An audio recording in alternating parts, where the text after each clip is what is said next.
Japanese Nightingale. I. The storm dance. The last rays of sunset were tinging the land, lingering in splendour above the bay. The waters had caught the golden glow, and, miser-like, seemingly made effort to keep it with them, but, inexorably, the lowering sun drew away its gilding light, leaving the waters a dark green. The shadows began to darken, faint stars peeped out of the heavens, and slowly, unwillingly, the day's last ray followed the sunken sun to rest, and with its vanishment a pale moon stole overhead and threw a seraphic light over all things. Out in the bay that the sun had left was a tiny island, and on this a Japanese business man, who must also have been an artist, had built a tea house and laid out a garden. Such an island! In the sorcerous moonlight, one might easily believe it the witch work of an Oriental Merlin. Running in every direction were narrow jinrikisha roads, which crossed bewildering little creeks, spanned by entrancing bridges.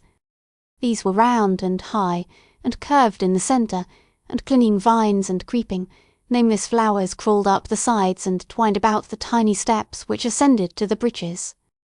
After crossing a bridge shaped thus, a straight bridge is forever an outrage to the eye and sense, and all along the beach of this island was pure white sand, which looked weirdly whiter where the moonbeams loitered and played hide-and-seek under the tree shadows.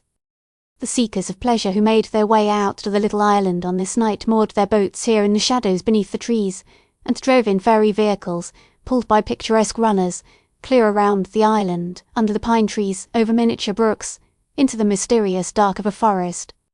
Suddenly they were in a blaze of swinging, dazzling lights, laughter and music, chatter, the clattering of dishes, the twang of the samisen, the ron-tun-tun of the biwa.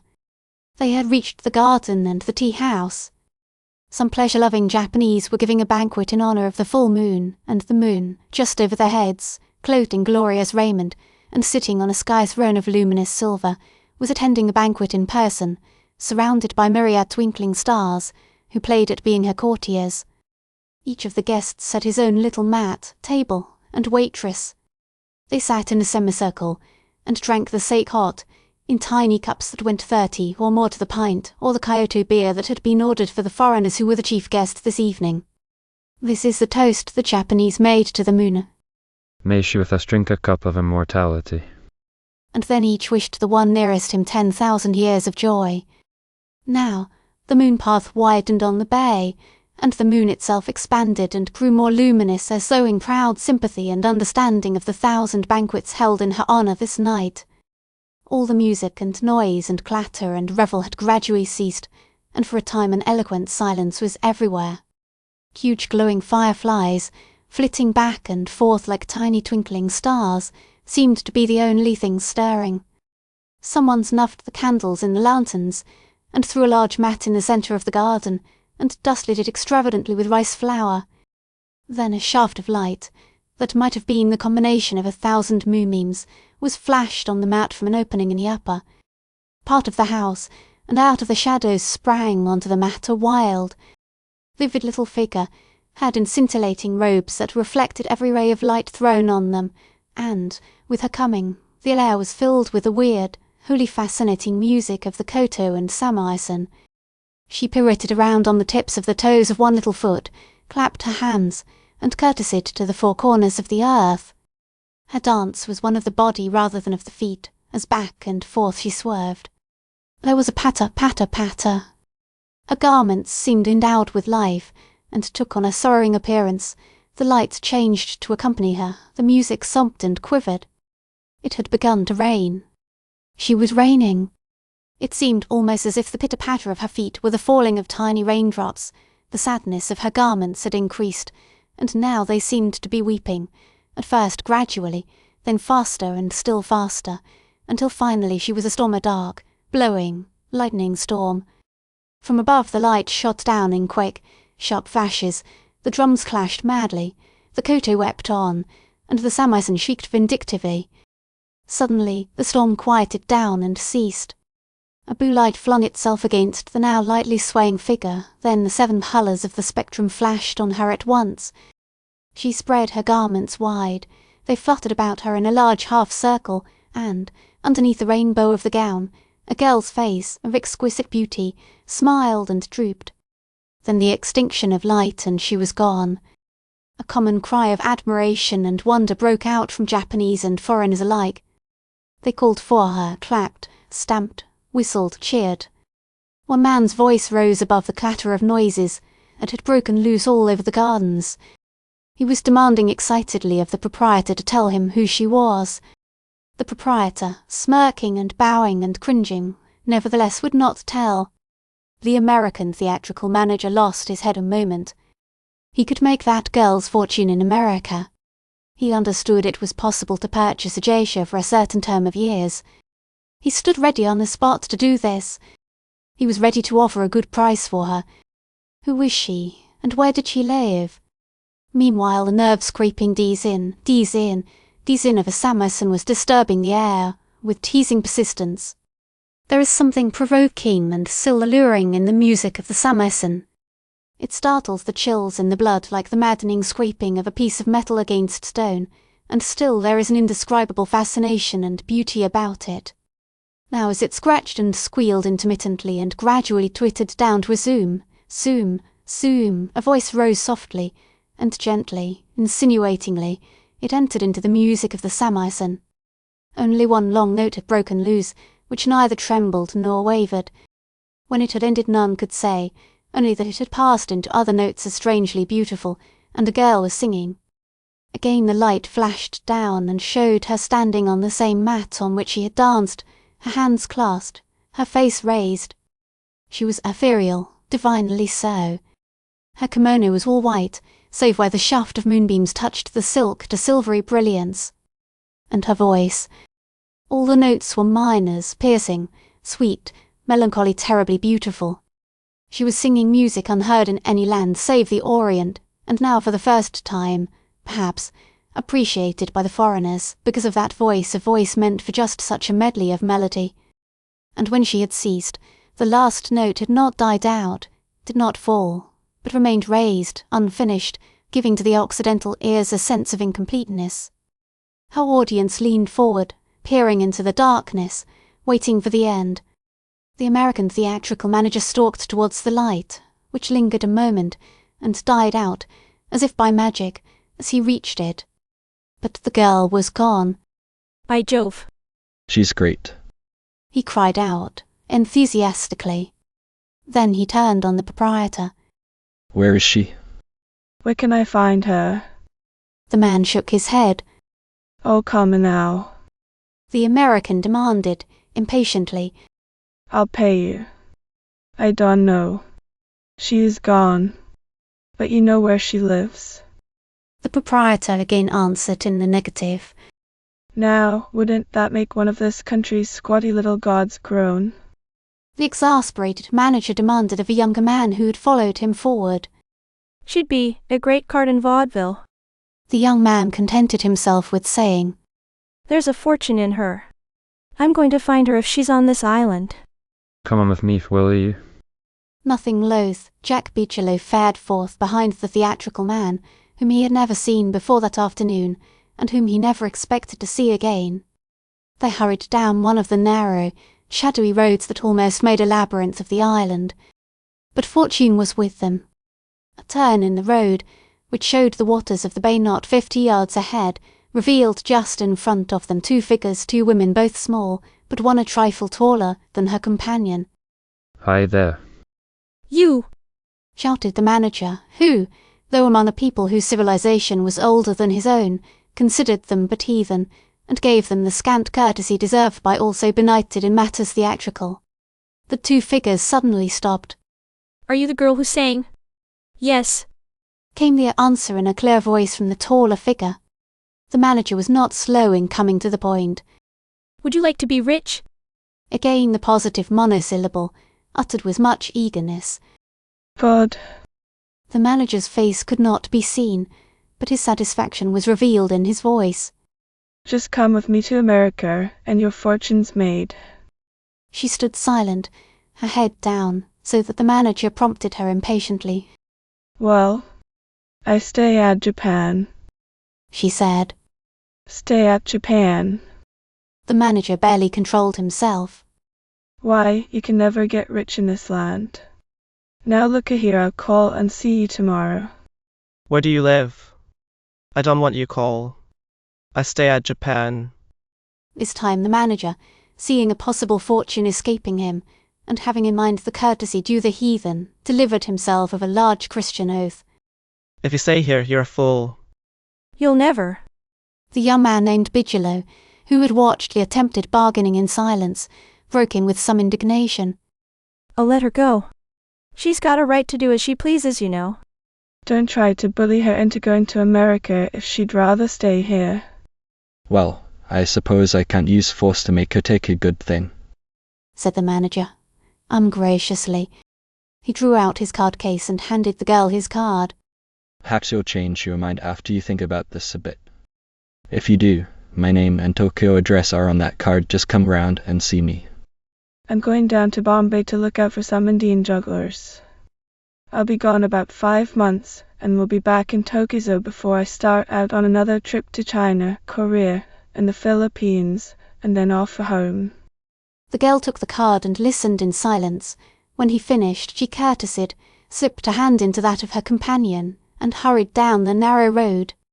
After the two Americans had made their way back to the tea garden, the older one at once sought out the proprietor. You know something about that girl. Come tell us, he said, imperiously. The proprietor was profusely courteous, but hesitated to speak of the one who had danced and sung.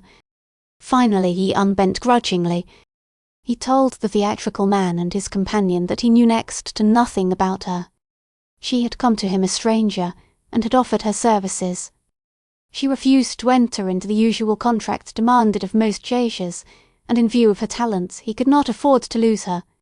She was attracting large crowds to his gardens by her strange dances. Still he disliked and mistrusted her. She came only when it suited her whim, and on fates and occasions of this kind he had no means of knowing where she was. It was only by accident she had happened in this evening. Once he had attempted to follow her, but she had discovered him, and made him promise never to do such a thing again, threatening to stay away altogether if he did so. He spoke disparagingly of her.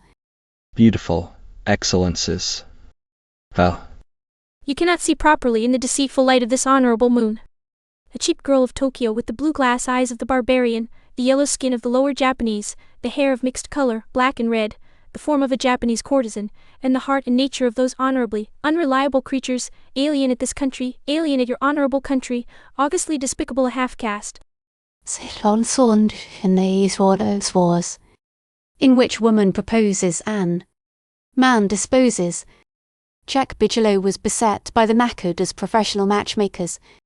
He was known to be one of the richest foreigners in the city, and the Nekusa gave him no rest. Though he found them interesting, with the little comedies and tragedies to relate of the matches they had made and unmade, he had remained impregnable to their arts.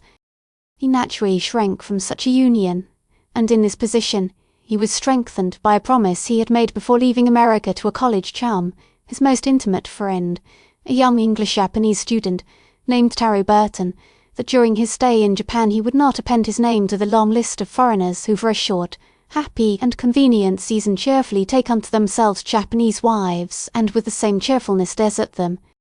Taro Burton was almost a monomaniac on this subject, and denounced both the foreigners, who took to themselves and deserted Japanese wives, and the native Japanese, who made such a practice possible. He himself was a half-caste, being the product of a marriage between an Englishman and a Japanese woman. In this case, however, the husband had proved faithful to his wife and children up to death, but then he had married a daughter of the nobility, a descendant of the proud Chekichi family, and the ceremony had been performed by an English missionary. Despite the happiness of this marriage, Taro held that the Eurasian was born to a sorrowful lot, and was bitterly opposed to the union of the women of his country with men of other lands, particularly as he was westernized enough to appreciate how lightly such marriages were held by the foreigners. It was true, of course, that after the desertion the wife was divorced according to the law, but that, in Taro's mind, only made the matter more detestable. For 5 years, up to their graduation 4 months before this, the young American and the young half-Japanese had been associated as closely together as it is possible for two young men to be, and a strong and deep affection existed between them. It had been originally decided that the friends, would make this trip together, which in Taro Burton's case was to be his return to the home he had left, and, with Jack Bigelow, was to be the beginning of a year's travel preliminary to entering the business of his father, who was a rich shipbuilder. But for some reason, which he never clearly set forth to his friend, Taro had backed out at almost the last minute, yet he had urged Jack to undertake the trip alone, and, under promise to follow shortly, finally had prevailed. So Jack Bigelow had made the long voyage to Japan, and had taken a pretty house of his own a short distance from Tokyo. It was unfortunate that Taro could not have accompanied his friend, for, while the latter was not a weak character, he was easygoing, good-natured, and easily manipulated through his feelings. The young Japanese, had he done nothing else, at least would have kept the Nekusa and their offerings of matrimonial happiness on the other side of the Americans' doors. As it was, one of them in particular was so picturesque in appearance, quaint in speech, and persistent in his calls, that the young man had encouraged his visits, until a certain jocular intimacy put their relations with each other on a pleasant and familiar footing. It was this Nakoda Ida was his name, so he told Jack, who brought an applicant for a husband to his house, one day, and besought him at least to hold a look at meeting with her. She is beautiful like unto the sun goddess, he declared, with the extravagance of his class. The last was like the moon, said the young man, laughing. Have you any stars to trot out? Stars, echoed the other, for a moment puzzled, and then, beaming with delighted enlightenment, yes, her eyes, her feet, hair, hands twinkling like unto them same stars. She prays for just a look at meeting with your excellency. Well, for the fun of the thing, then, said the other, laughing. I'm sure I don't mind having a look at meeting with a pretty girl. Show her into the Zashishi guest room and I'll be along in a moment. but look here. He continued. You better understand that I'm only going through this ceremony for the fun of the thing, mind you. I don't intend to marry anyone at all events, not a girl of that class. Nod for a little while, Witchevan, Persuaded the Nakoda. Nod for a little while, Witchevan, Echoed the young man, but the agent had disappeared. When Jack, curious to know what she was like, she who was seeking him for a husband, entered the sashishi, he found the blinds high up and the sunshine pouring into the room. His eyes fell upon her at once, for the shoji at the back of the room was parted, and she stood in the opening, her head drooping bewitchingly. He could not see her face. She was quite small, though not so small as the average Japanese woman, and the two little hands, clasped before her, were the whitest, most irresistible and perfect hands he had ever seen. He had heard the beauty of the hands of the Japanese women, and was not surprised to find even a girl of this class shueijia of call, he told himself with such exquisite, delicate. He knew she was holding them so that they could be seen to advantage, and her little affected pose amused and pleased him. After he had looked at her a moment, she subsided to the mats and made her prostration. She was dressed in red kimono, tied about with a purple oba.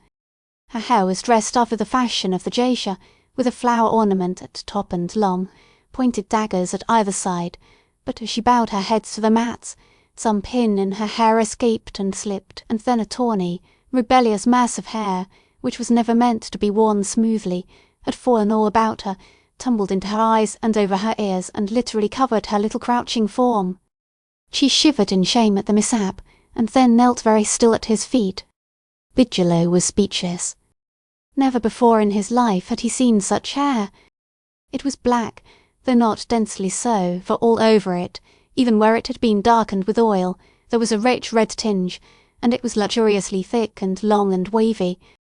Good heavens, he said, after the little figure had remained absolutely motionless for a full minute. She'll hurt or cramp herself in that position. The girl did not rise at the sound of his voice, but crept nearer to him, her hair still enshrouding her. It made him feel creepy, and annoyed and pleased and amused him altogether. Don't do that, he said. Please stand up. Do. The Nakoda told him to lift her to her feet, and the young man did so, entangling his hands in her hair. When she stood up, he saw her face, which was oval and rosy, the lips very red. She still drooped her eyes, so that her face was incomplete. What's your name? he asked her gently. And what do you want with me? Now she raised her head and he saw her eyes. They startled him. They were large, though narrow and intensely, vividly blue. Before, with her hair neatly smoothed and dressed, he had noticed nothing extraordinary about her. Now, with that rich red-black hair enshrouding her, and the long, blue eyes looking at him mistily, she was an eerie little creature that made him marvel. A Japanese girl with such hair and eyes. And yet the more he looked at her, the more he saw that her clothes became her, that she was Japanese despite the hair and eyes. He did not try to explain the anomaly to himself, but he could not doubt her nationality. There was no other country she could belong to. You are Japanese? He finally asked, to make sure. She nodded. I thought so, and yet. She smiled, and her eyes closed a trifle as she did so. She was all Japanese in a moment, and prettier than ever. You see your eyes and hair. He began again. She nodded and dimpled, and he knew she understood. What is it you want with me? He asked, desiring rather to hear her speak than to learn her object, for this he knew. She was solemn now. She flushed, and her eyes went down. To explain to him why she had come to him in this wise was a painful task. He could guess that, but she forced the words past her lips. To be your wife, my lord, she said in English, and the queer quality of her voice thrilled him strangely. This was the answer he knew was coming, nevertheless it stirred him in a way he had not expected. To have this wonderfully pretty girl before him, beseeching him to marry her, he who had as yet never dreamed of marriage for himself, was disturbing to his balance of mind. Nay, more, it was revolting. He shrank back involuntarily, wondering why she had come to him, and this wonder he put into words. But why do you want to marry me? He asked. The expression of her face was enigmatical now. She had ceased to blush and smile, and had become quite white. Suddenly she commenced to laugh thrilling, elfish laughter, that rang out through the room, startling the echoes of the house. Why? He repeated, fascinated. She shrugged her shoulders. I must make money, she said. Of course this was her reason. He knew that before she spoke, but hearing her say so gave him pain. She was such a dainty little body. Oh, you need not sell yourself for that, he said, earnestly. Why, I'll give you some all you want. You're awfully young, aren't you? Just a little girl. I can't marry you. It wouldn't be fair to you. Again she shrugged her shoulders, and spoke in Japanese to the nakoda. She says someone else will, then. He interpreted. All right, said the young man, almost bitterly. She pretended to go towards the door, and then came back towards Bigelow. I've seen you before. She announced, ingenuously. Where? He was curiously interested. He fancied that her face was familiar. at tea house. What tea house? On Little Bit Island. You remember? I'd dance like this away. She performed a few steps. What? You that girl? He knew her in an instant now. How could you remember me? You following me after dance with another American gent, and before that someone point at you all woman that always accompanying me. How did she know me? She didn't know you to speak ad, but she saying you must reach barbarian at all Japan. Oh, I see. He said, coldly. She tell me I better get married with you. Indeed. Why? She hung her head a moment. Because she know I loving with you. She said. You loving with me? He laughed outright. Her ingenuousness was entrancing.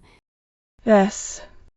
She said, and he, with masculine conceit, half believed her. But wouldn't you rather stay at the tea house than get married? He asked. Not enough money, that business is. She returned. Do you do everything for money? How I going to live? This question, answering a question, brought her back to the purpose of her visit. She held her little hands out to him. Our Excellency, pray marry with me. She begged. He took her hands quickly in his own. They were soft and so small. He could enclose them with one of his. They were delightful. He knew they were daintily perfumed, like everything else about her. He did not let them go. You ought not to marry, you know. He said to her, almost boyishly. How old are you, anyhow? She ignored his question. I will be true, good wife to you forever, she said, and then swiftly corrected herself, as though frightened by her own words. No, no, I make ridiculous mistake, not forever, just for little bit while as you desire, augustness. But I don't desire. He laughed nervously. I don't want to get married. I won't be over a few months at most in Japan. Oh, just for a little bit while marry with me, she breathed, entreatingly. Please. It hurt him strangely to have her plead so. She looked delicate and refined and gentle. He put her hands quickly from him. She held them out and put them back again into his. Her eyes clouded, and he thought she was going to cry. He was seized with a desire to keep her from weeping, if he could, this little creature, who seemed made for anything but tears. He spoke from this impulse, without giving so much as a second's thought to the seriousness of his words. Don't cry. I'll marry you, of course, if you want me to. He felt the hands in his own tremble. Thanks, Excellency, she said, in a voice that was barely above a whisper, but it was a voice which had in it no note of joy. There was pleasure, however, in the eyes of the nakoda. He had done a good piece of business, a most excellent piece of business, for the American gentleman was reputed to be able to buy hundreds and hundreds of rice fields if he so cared to do. The nakoda came forward with a benignant smile to arrange the terms. She will cost only 300 yen per down and 15 yen each and per week. Such a cheap price for a wife. It was the grinning face of this matrimonial middleman that brought Bigelow back to his senses. He had said he would marry this little creature, whose limp hands he was holding. He dropped them as though they were the hands of one dead, and drew back. I won't do it, he almost shouted. Never. Then he thought what must be the feelings of the little girl whose yoke of marriage he was refusing, and softened. I wasn't thinking when I said I would. I don't want to marry a Japanese girl. I don't want to marry any girl. I wouldn't be doing right, and it wouldn't be fair to you. He paused and then added, lamely, I think I'd like you awfully, though, if I only knew you. What? Spoke up the nakoda, anxiously, who found his dream of a large fee fading into thin air. Jack turned upon him quickly and gave him a sharp look, whereat he retired hurriedly. A look of relief had come over the girl's face when Jack had cried out that he would not marry her, and at this he wondered much. This relief in her face, however, was succeeded almost instantly by disappointment. But she spoke no further word. She gave him a single hurried glance from beneath fluttering eyelashes, courtesied until her head was almost on a level with his knees, and left him.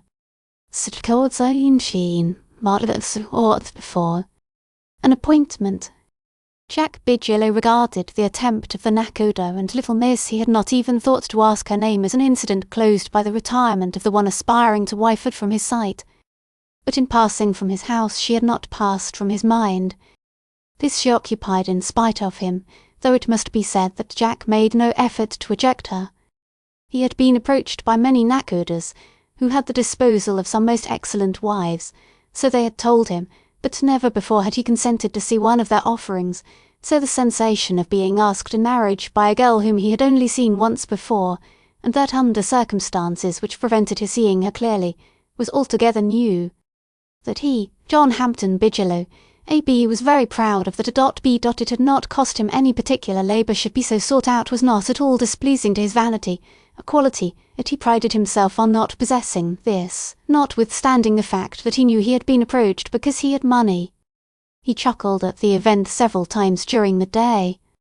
He would keep this incident in mind, with all its detail, and make use of it now and then after he had returned home, when he was called upon to talk of his experiences in other lands. Of course, he would exaggerate a bit here and tone down a bit there, and would make the girl much prettier. No, the girl was pretty enough. This part of the incident could not be improved upon. Jack mused about the morning's episode during the entire day, and twice exploded into such laughter at the idea of his being asked for a husband that his little man hurried in to see if the gay-eyed barbarian was taking leave of his senses. In the evening he grew restless, and, having nothing else to do, so he told himself, he went out to the tea garden on the little island which he had visited a few nights before. For an hour he waited for something that did not appear. Finally, when the proprietor chanced to pass him, he asked in the manner of one casually interested, "The girl who danced and sang the other night, is she here?" She was not, for which the proprietor humbly asked pardon. She had not visited his poor place since the night the American had seen her. For some reason Jack suddenly lost interest in the house and gardens, and returned to his home. But the next night again, because he had nothing else to do, found him once more a guest at the tea garden. This time he did not leave at the end of an hour, possibly because a weird dance was performed and a weird song sung by a girl with vivid blue eyes. He could not see their colour from where he sat, but he knew they were blue. After that he fell into the habit of visiting the gardens every night. These were dull times in Tokyo, never anything else to do. Most of the evenings so spent were intensely wearisome, but some few of them were not. It may only have been a series of coincidences, but it so happened that on the enjoyable evenings there was a weird dance and a weird song, and on the others there were not the graceful swayings of a little body, nor the wonderful music of a wonderful voice. One evening, immediately after the song had been ended, he found himself striding down the same road he had taken with the excited theatrical manager, and this without consciously having decided upon such a course. But he came down to the beach without seeing man or woman, and, though he would not acknowledge to himself that he was seeking anyone, he carried away with him a keen sense of disappointment. For 2 weeks the dullness of Tokyo remained unabated, so that the evenings offered nothing else to do save to go to the tea gardens. At the end of that time, Jack, becoming honest with himself, admitted that there was nothing else, because there was nothing else he wanted to do, and while in this frank mood he let it become known to himself that there was nothing else in all the land of the rising sun that held so much of interest to him as did the girl who had offered herself to him for wife. Nothing, indeed, in all the other lands of the earth. Why this was, he did not know, not being one given to searching his own soul or the souls of others. While he reclined at his ease one afternoon in the little room in which he lounged and smoked, he began to place her, in his imagination, here and there in the house, to try the effect. He set her in one of his largest chairs, notwithstanding she would have been much more comfortable on the floor, in this same room, and she added wonderfully to the appearance of things. He stood her pensively by the tokonona. He nodded his head very good. He placed her out beneath a cherry tree in his garden. Again he nodded approvingly. And a breakfast with her sitting opposite him. That would be like unto the breakfasts eaten by the angels in heaven if angels partake of other than spiritual nourishment. Yes, she would be wonderfully effective in his little house, would harmonize with it greatly. But what an odd figure she would make in an American dress! He thought of her in a golfing costume, and smiled at his fancy. Nevertheless, even in the gowns worn by the women of his own country, she would be quaint and charming, he felt sure. She would be awkward, of course, but would be graceful even in her awkwardness. And she would transgress every polite convention, and would make herself all the more delightful in so doing. He compared her to the wives of some of the men he knew, to many of the girls he had met since girls had begun to have interest for him, and his admiration for her cruel pace. He would be proud of her, he knew, for she was pretty and would attract attention, men like their wives to draw eyes towards them. She was unlike the wife of any of his countrymen he was likely to meet, and this also was much. What would his parents think? They'd be angry at first, of course, but they'd give in. They loved him, and couldn't resist her. No one could resist her. Anyhow, this prospective trouble was so far ahead that there was no use in wasting thought upon it now. Why the deuce hadn't he learned her name? It was very monotonous, this being compelled to think of her only as Chia. And Her. But why had she come to him asking him to marry her? He shook his head at that. He didn't quite like it. But oh well, you know, these Japs have no end of queer customs. This incident just illustrated one of them. She was clearly a superior kind of a girl. Not an ordinary geisha as he had thought when his eyes first fell on her.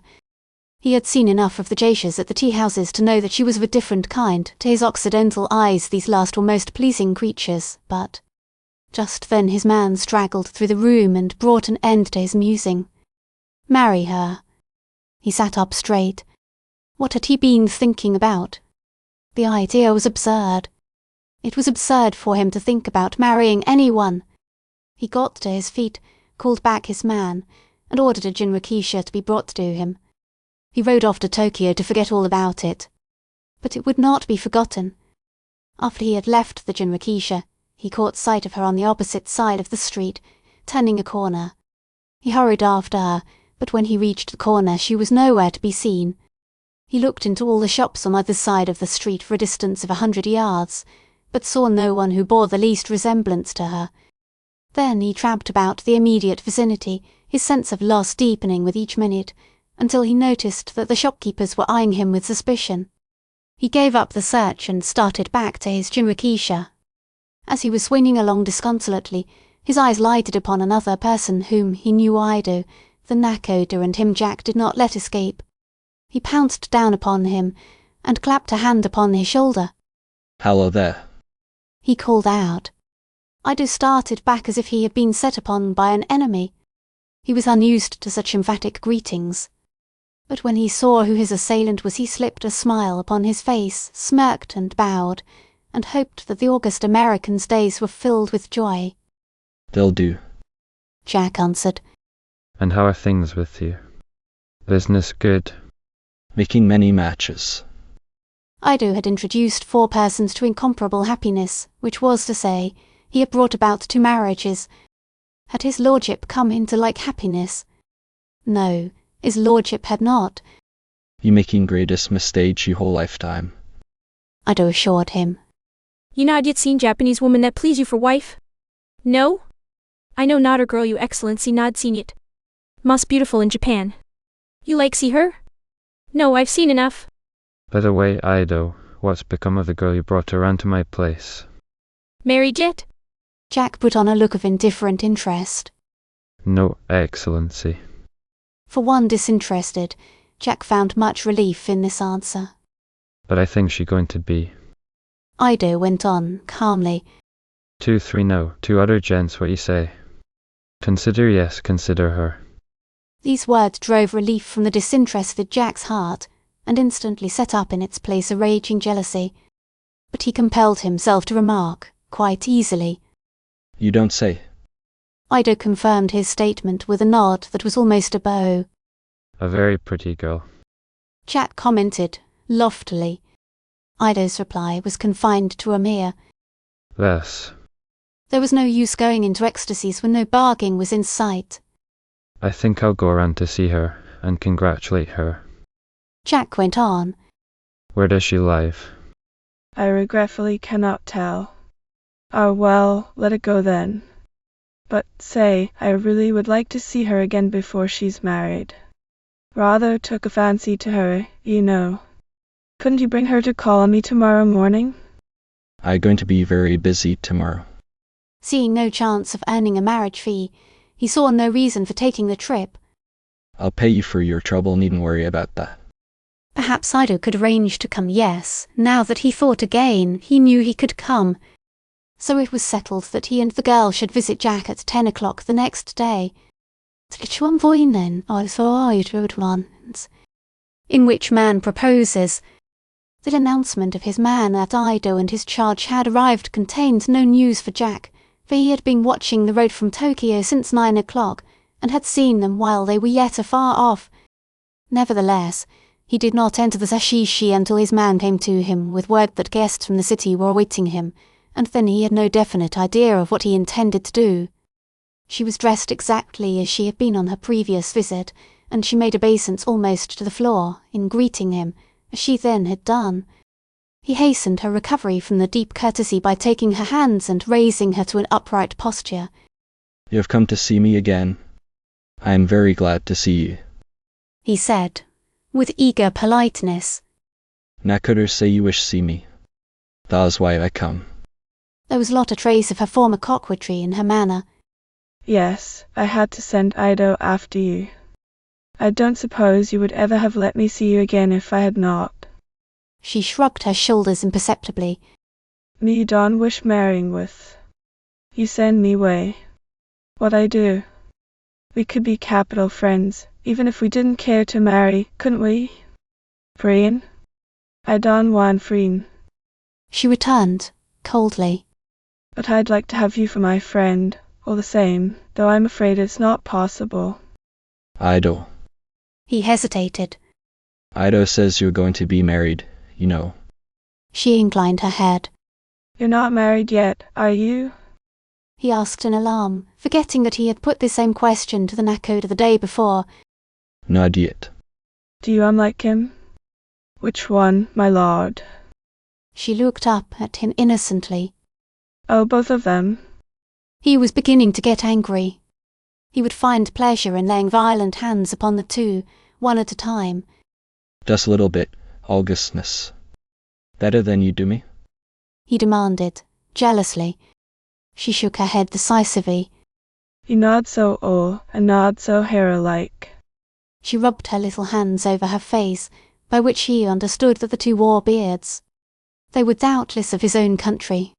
He hardly knew what to say next, and the silence grew embarrassing to him. She broke it by remarking, very quietly, Nakoda inform me when make little bit talk at me. He turned to the matchmaker, who was pretending deep interest in a framed drawing on the wall. Say, Ido, just step into the next room a minute, will ye? He turned back to the girl, as soon as Ido had obeyed him, with extravagant alacrity. You have never even told me your name, he said. Yuki. That means snowflake, doesn't it? I like it. Well now, Yuki, mayn't I visit you at your home before you are married? He was anxious to see what her people were like, and how she lived. Moss poor house in old Tokyo, so little bit house Augustness not large come. But I don't care if it is. I want to come anyhow. I want to see you, not the house. Won't you tell me where you live? She shook her head. No, she said with simple directness, and then added as an afterthought. House too small. You altitude are too big to enter that little bit insignificant hovel. Her answer gave him offence. He wondered why she should dissemble, wondered whether she was laughing at him.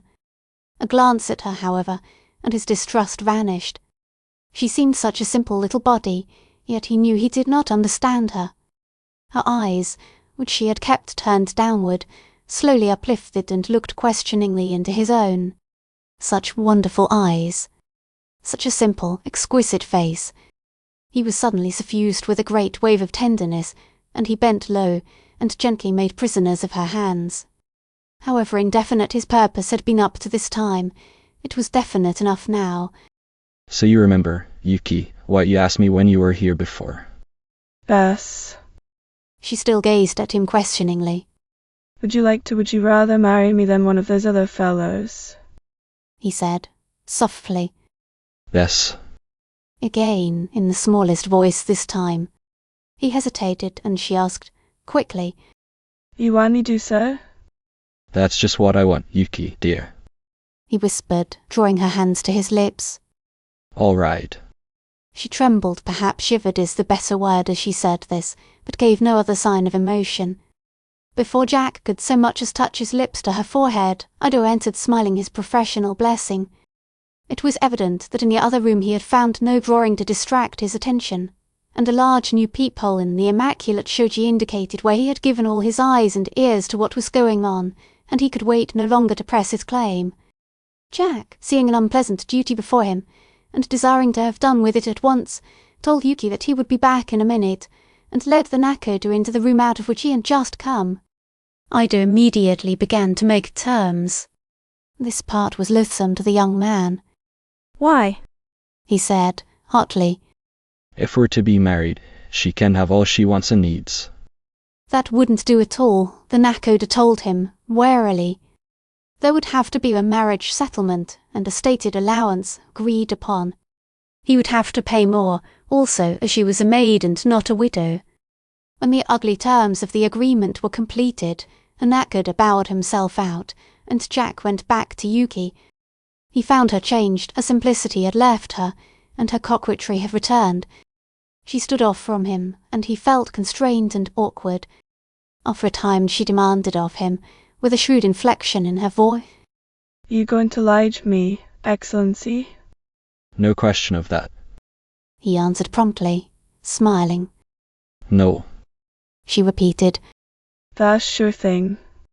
and then she laughed at her own assurance, and she was so pretty he wanted to kiss her, but she backed from him in mock alarm. "Tha's not right," She declared, "till we marry." Godspeed the day. he said, with devout joyousness. Still approaching her, as she backed from him, he questioned her boyishly. "And you? Will you like me?" She surveyed him critically. Then she nodded emphatically. They laughed together this time, but when he approached her she grew fearful. He did not want to frighten her. You got not another wife? She asked. "No. Good heavens. I got not another husband." She informed him complacently. "I should hope not. Perhaps," She said. "you marrying with girl in Japan that God married before." I never. No, of course not." He didn't quite understand what she was driving at. Then she said, "You pay more money at little girl like me wad not been married before." He recoiled and frowned heavily at her. I settled that matter with the Nakoder. He said, coldly. Seeing he was pleased, she tried to conciliate. She smiled at him, engagingly, coaxingly, "You don't like me any more, Witchevan." but his face did not clear up. She had hurt him deeply by her reference to money.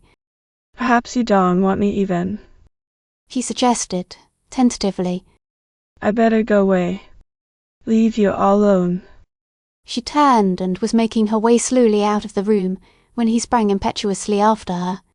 "Don't, Yuki." He cried, and caught her eagerly in his arms. She yielded herself to his embrace, though she was trembling like a little frightened child. For the first time he kissed her. After she had left him, he stared with some wonder at the reflection of himself in a mirror. So he was to be married, was he? Yes, there was no getting out of it now. As for that, he didn't want to get out of this Ukoiwa. He was very well content, nay, he was enthusiastically happy with what the future promised. But his happiness might have been felt in less measure if his eyes, instead of staring at his mirrored likeness, could have been fixed on Yuki. She had borne herself with a joyous air to the jinrikisha, but once within it, and practically secure from observation, the life had seemingly gone out of her. The brown of her skin had paled to grey, and all the way to Tokyo her eyes shifted neither to right nor left, but stared straight ahead into nothingness, and once, when Ida looked down, he found that they were filled with tears, in which the East and the West are united.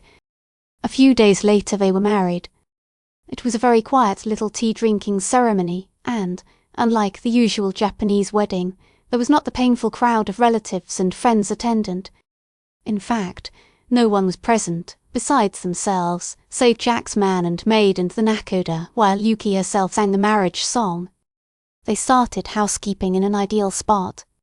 Their house, a bit of art in itself, was built on the crest of a small hill. On all sides sloped and leaned green highlands, rich in foliage and warm in colour. Beyond these smaller hillocks towered the jagged background of mountain peaks, with the halo of the skies bathing them in an eternal glow. A lazy, babbling little stream dipped and threaded its way between the hillocks, mirroring on its shining surface the beauty of the neighbouring hills and the inimitable landscapes pictured on the canvas of God the skies and seeming like a twisted rainbow of ever-changing and brilliant colours. But no surges disturbed its waters, even far beyond where it emptied into the mellow bay of Tokyo. From their elevation on the hill they could see below them the beautiful city of Tokyo, with its many-coloured lights and intricate maze of streets, and all about them the hills, the meadows, the valleys and forests bore eloquent testimony to the labour of the colour queen. Pink, white, and blush-red twigs of cherry and plum blossoms, idly swaying, flung out their suave fragrance on the flattered breeze, the volatile handmaid of young May, who had freed all the imprisoned perfumes, unhindered by the cynic snarl of the jealous winter, and with silent, persuasive wooing had taught the dew tinctured air to please all living nostrils. So from the glowing and thrilling thoughts that tremble on the young tree of life his love distilled, and, unmindful of the assembling of the baffled powers of cold caution and warning fear, the heart is filled with fountain tumults it cannot dissemble. Jacques Bigelow was fascinated and bewildered at the turn events had taken. He was fair and gentle to her, and for several days after the ceremony she seemed quite happy and content. Then she disappeared, and for a week he saw nothing of her. He greatly missed her, his little bride of 3 or 4 days. He longed ardently for her return, and her absence alarmed him.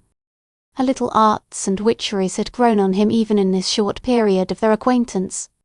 Towards the end of the week she slipped into the house quietly, and went about her household duties as though nothing unusual had occurred. She did not offer to tell him where she had been, and he felt strangely unwilling to force her confidence. Instead of becoming better acquainted with her, each day found him more puzzled and less capable of knowing or understanding her. Now she was clinging, artless, confiding, and again shrewd and elfish.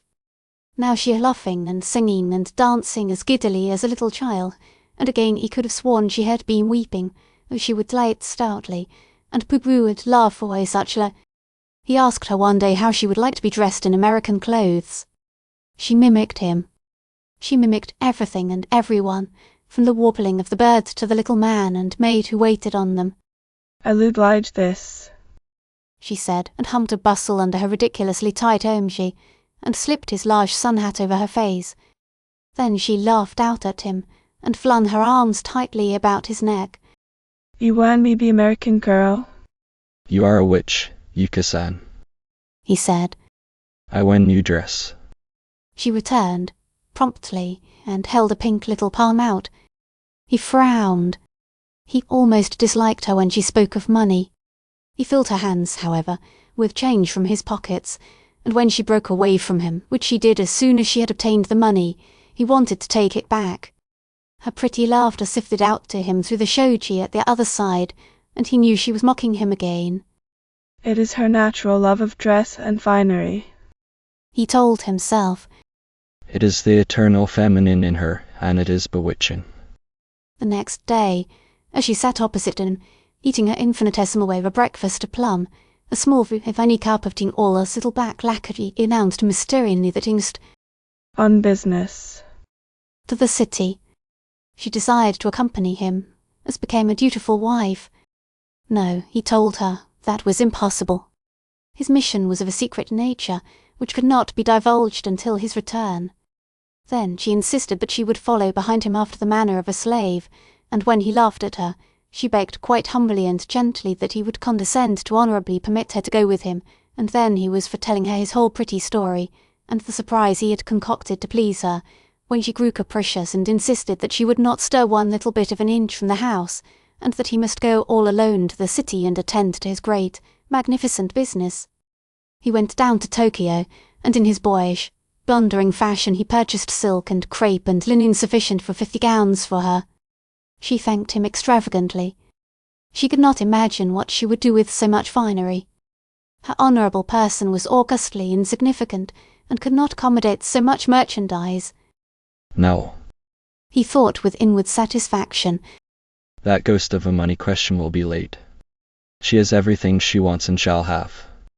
I want to do for her and give her things without being wheedled into it. It is that which irritates me. But a few days later she came to him breathless and flustered. Lo! Someone had stolen all the beautiful goods he had bought her. It was neither their man nor maid. No, no. That was altogether impossible. They were honest, simple folk, who feared the gods. But they were all quite gone where she could not say. Who had taken them, she could not guess. Perhaps she, her unworthy self, and he, his honourable augustness, had been extremely wicked in their former state, and the gods were now punishing them in their present life. It would be wicked and unavailing to attempt to search for the missing goods. It was the will of the gods. Maybe the gods had been offended at such ruthless extravagance. Ah, yes, that was a better solution of the theft. Of course the gods were angry. What gods would not be? It was sinful to buy so many things at once. She affected great distress over the loss, and her husband, somewhat bewildered at her elaborate apologies for the thief who had stolen them, tried to comfort her by saying he would buy her double the quantity again, whereat she became very solemn. No, no, She said, better give me money to buy. I will purchase just a little bit each time to please the gods.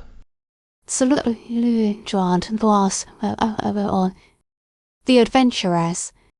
The man in the hammock was not asleep, for in spite of the lounging attitude, and the hat which hid the grey eyes beneath she my weak and keenly interested in a certain small individual who was sitting on a mat distance removed from. He had invited her several times to reduce that distance, but up to the present she had paid no heed to his suggestions. She was amusing herself by blowing and squeezing between her lower lip and teeth a berry of the winter cherry, from which she had deftly extracted the pulp at the stem. She continued this strange occupation in obstinate indifference to the persuasive voice from the hammock.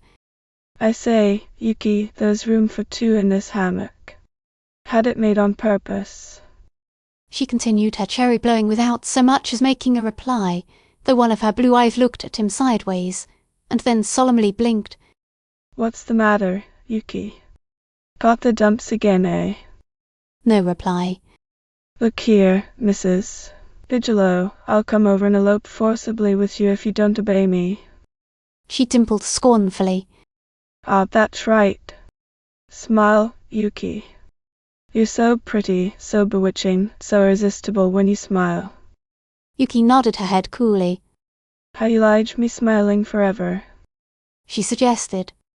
That wouldn't do, he said, grinning at her from beneath his tipped hat. That would be tiresome. That was why I done smiling today. Why? All yesterday I giggling. He shouted with laughter at her. Move your mat here, Yuki. Indicating a spot close to his hammock. I want to talk to you. My ears are too small to hear from that distance. Finished her husband. Home. Thanks. With great dignity. I am quite comfortable. I don't want to sit so near you, Excellency. Why, pray? Why? I cham. I understand. That's because I just you a little bit slave. You're my wife, you little bit fraud. Wife. Oh, I dunno. She pretended to deliberate. Then you've tricked me into a false marriage, madam, declared her husband, with great wrath. There's fault Nakoder. What is? That you got me for wife, and slowly. Servant. Fault. Come here, servant then. Servants must obey. Not so bad, master, making such great big noises. She laughed back daringly. Besides, servant must sit long way off from that same noisy master. And wife? Oh, just a little bit nearer. She edged perhaps half an inch closer to him. Wife just a little bit different from servant. Look here, Mrs.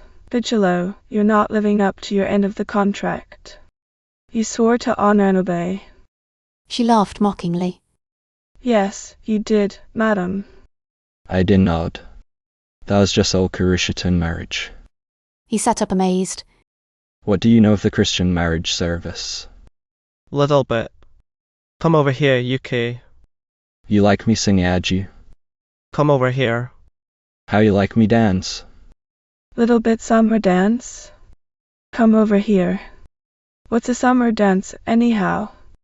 She ran lightly indoors, and was back so soon that she seemed scarcely to have left him. She had slipped on a red and yellow flimsy kimono, and had decked her hair and bosom with flaming poppies. That's summer sunshine, she said, spreading her garment out on each side with a joyous little twirl. I'm the sun goddess, and you?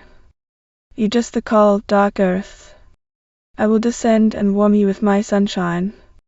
For a moment she stood still, her head thrown back, her face shining, her lips parted and smiling, showing the straight little white teeth within. Then she danced softly, ripplingly, back and forth. The summer winds were sighing and laughing with her. Her face shone out above her lightly swerving figure, her little hands and bare arms moved with inimitable grace. You are genius. He said to her, when she had subsided, light as a feather blown to his feet. Fast sure thing. She agreed, roguishly. Her assurance in herself always tickled him immensely. He threw his hat at her with such good aim that it settled upon her head. She approved his clever shot, laughed at him, and then, pulling it over her eyes, lay down on the mats and imitated his favourite attitude to a nicety. He laughed uproariously. He was in fine humour. They had been married over a month now, and she had not left him save that first time. He was growing pretty sure of her now. She perceived his good humour, and immediately bethought herself to take advantage. She put the rim of his hat between her teeth, imitated a monkey, and crawled towards him, pretending to beg for her performance. He stretched his long arms out and tried to reach her, but she was far enough off to elude him. You gotta pay, she said. for that nice entertainments I giving you. He threw her a sen. She made a face. That all? She's in a dreadfully disappointed voice, but, despite everything, he saw a ready eagerness of her. All the good humour vanished. Look here, Yuki. He said, with a disagreeable glint in his eyes. You've had a trifle over $50 this week. I don't begrudge you money, but I'll be hanged if I'm going to have you dragging it out of me on every occasion and upon every excuse you can make. You have no expenses. I can't see what you want with so much money, anyhow. I gotta save, said Yuki mysteriously, struck with this brilliant excuse for her extravagance. What for? Why, same's everybody else. Someday I not have lots money. What I go and do then? Tha's better save, eh? I've married you. I'll never let you off for anything. Oh, you just marry me for a little bit while. You've a fine opinion of me, Yuki. Yes, fine opinion of you, she repeated after him. There's enough money deposited in a bank in Tokyo to last you as long as you live. If it's ever necessary for me to leave you for a time, you will not want for anything, Yuki. But, she said, argumentatively, when you leaving me I henceforward a widow. I not marry with you any longer. Therefore I cannot take your money. This last with heroic pride. Oh, your qualms of conscience about using my money are, to say the least, rather extraordinary. When you leaving me, she commenced again. Why do you persist in that? I have no idea of leaving you. What? She was quite frightened. You go and stay with me forever. There was far more fear than joy in her voice. Why not? He demanded, sharply, watching her with keen, savage eyes. My lord, she said, humbly. I could not hear of that. It would be wrong. Too great sacrifice for your honourable self. He was not sure whether she was laughing at him or not. You needn't be alarmed, he said, gruffly. I'm not likely to stay here forever. He turned his back on her. Suddenly he felt her light little hand on his face. She was standing close by the hammock. He was still very angry and sulky with her. He closed his eyes and frowned. He knew just how she was looking, knew if he glanced at her he would relent ignominiously. She pried his eyes gently open with her fingers, and then kissed them, as softly as a tiny bird might have done. Gradually she crawled into the hammock with him, regardless of non-assistance. Augustus, she said, her arms about his neck now, though she was sitting up and leaning over him. Listen at me. I'm listening. Look at me. He looked, frowned, smiled, and kissed her.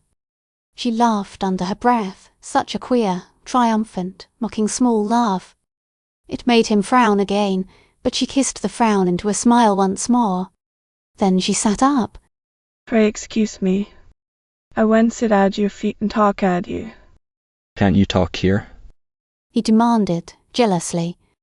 Not so well. I get dazzled. Permit me. She coaxed. He released her grudgingly. She sat close to him on the floor. She sighed heavily, hypocritically. What is it now? Well, you know I telling you about those monies. Yes. He said, wearily. Let's shut up on this money question. I'm sick of it. I lied to make confession, Addy. Well, I got 17 brothers and sisters. She said, with slow and solemn emphasis. What? He almost rolled out of the hammock in his amazement. 17. She nodded with ominous tragedy in her face and voice. Where do they live? Us. In so poor a part of Tokyo. And your father and mother? Us. Also Thad, father and mother so obliged this. She illustrated, bowing herself double and walking feebly across the floor, coughing weakly. Well? He prompted sharply. I gotta take all Thad money, Thad, all father and mother, and those 17 little brothers and sisters. That's all they got in all the whole world. But don't any of them work? Aren't any of them married? What's the matter with them all? Alas. No. All of them too young to work or marry, Excellency. All of them too young? Yes. Me how old I am? Old of all. I am 28, no, 30 years old. She declared solemnly. He nearly collapsed. He knew she was a mere child, knew, moreover, that she was lying to him. She had done so before. Even if you are 30, I fail to see how you can have 17 brothers and sisters younger than yourself.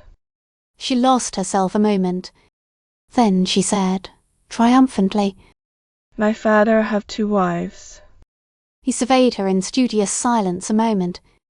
Her attitude of trouble and despair did not deceive him in the slightest. Nevertheless, he Do you know what they'd call you in my country? He said, gravely. She shook her head. An adventuress. Oh, how nice. She sighed with envious blissfulness. I wish I live at your country be's adventuresses. How much do you want now, Yuki? She pretended to calculate on his fingers. $25. She announced. He gave it to her, and she slipped it into the bosom of her kimono. He watched her curiously, wondering what she did with all the money she secured from him. All of a sudden she put this question to him. Sarai, how much it taking go at America? How much? Oh, not much. Depends how you go. $400 or $500 possibly. She groaned. How much come at Japan? The same. She sighed. Sarai, kind Augustus, I won't go at America. Pray give me money go there. I'll take you some day, Yuki.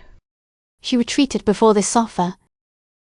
Things yes, some day of course. Then, after a meditative moment, Sarai, it taking more money than that $300-400 which even. Yes, about that much again for incidentals, possibly more. She sighed hugely this time, and he knew she was not affecting. A few days later, poking among her pretty belongings, as he so much liked to do, she was out in the garden gathering flowers for their dinner table. He found her little jewel box. Like everything else she possessed, it was daintily perfumed. At the top lay the few pieces of jewellery he had bought for her on different occasions when he had taken her on trips to the city. He lifted the top tray, and then he saw something that startled him. It was a roll of bank bills. He took it out and counted it. There was not quite $150. He calculated all he had given her. It amounted to a little over twice this sum. She had been saving, after all. What was her object? And, his suspicions awakened by this discovery, he searched uneasily further through her apartments, and discovered, rolled like a huge piece of carpet and covered over by a large basket, the crepe and silks she had protested were stolen. My wife. The second time his wife left him, Jack Bigelow was very wretched. He missed her exceedingly, though he would not have admitted it, for he was also very angry with her. When she had gone away that first time, so soon after their marriage, he had not felt her absence as he did now, for then she had not become a necessity to him. But she had lived with him now 2 whole months, and had become a part of his life. She was not a mere passing fancy, and he knew it was folly to endeavour so to convince himself, as in his resentment at her treatment he was trying to do. The house was desolate without her. Everywhere there were evidences of his little girl. Here a pair of her tai sandals, some piece of tawdry kanzashi for her hair, her koto, samisen, and a little drum, inazashishi, in her own little room, and all over the house lingered the faint odour of her favourite perfume, so subtle it made the young man weak. He grew to hate the silence of the rooms. The household had always been small, with just a man and maid to wait on them, and now only one presence gone from it, and yet how painfully quiet the place had grown. He realised what all her little movements had become to him. He stayed outdoors as much as he could, only to return restlessly to the house with a faint hope that perhaps she was hiding somewhere in it, and playing some prank on him, as she was fond of doing, bursting out from some unexpected place of hiding. But there was no trace of her anywhere, and when the second day actually passed, the realisation that she was indeed gone forced itself home to him, leaving him stupid with rage and despair. He was bitterly angry with her. She had no right to leave him like this, without a word of explanation. How was he to know where she had gone or what might happen to her? And the thought of anything dire really overtaking her nearly drove him distracted. He hung around the balconies of the house, wandered down into the garden, and strayed restlessly about. And all the time he knew he was waiting for her, and in the waiting doubling his misery. She came back in 4 days, slipped into the house noiselessly and ran up to her room. He heard her, knew she had returned, but checked his first impulse to go to her, and threw himself back on a couch, where he assumed a careless attitude, which he relentlessly changed to a stern, unapproachable, forbidding one. Suddenly he heard her voice. It came floating down the stairs, every weird minor note thrilling, mocking, fascinating him. Tokotan yerontantan.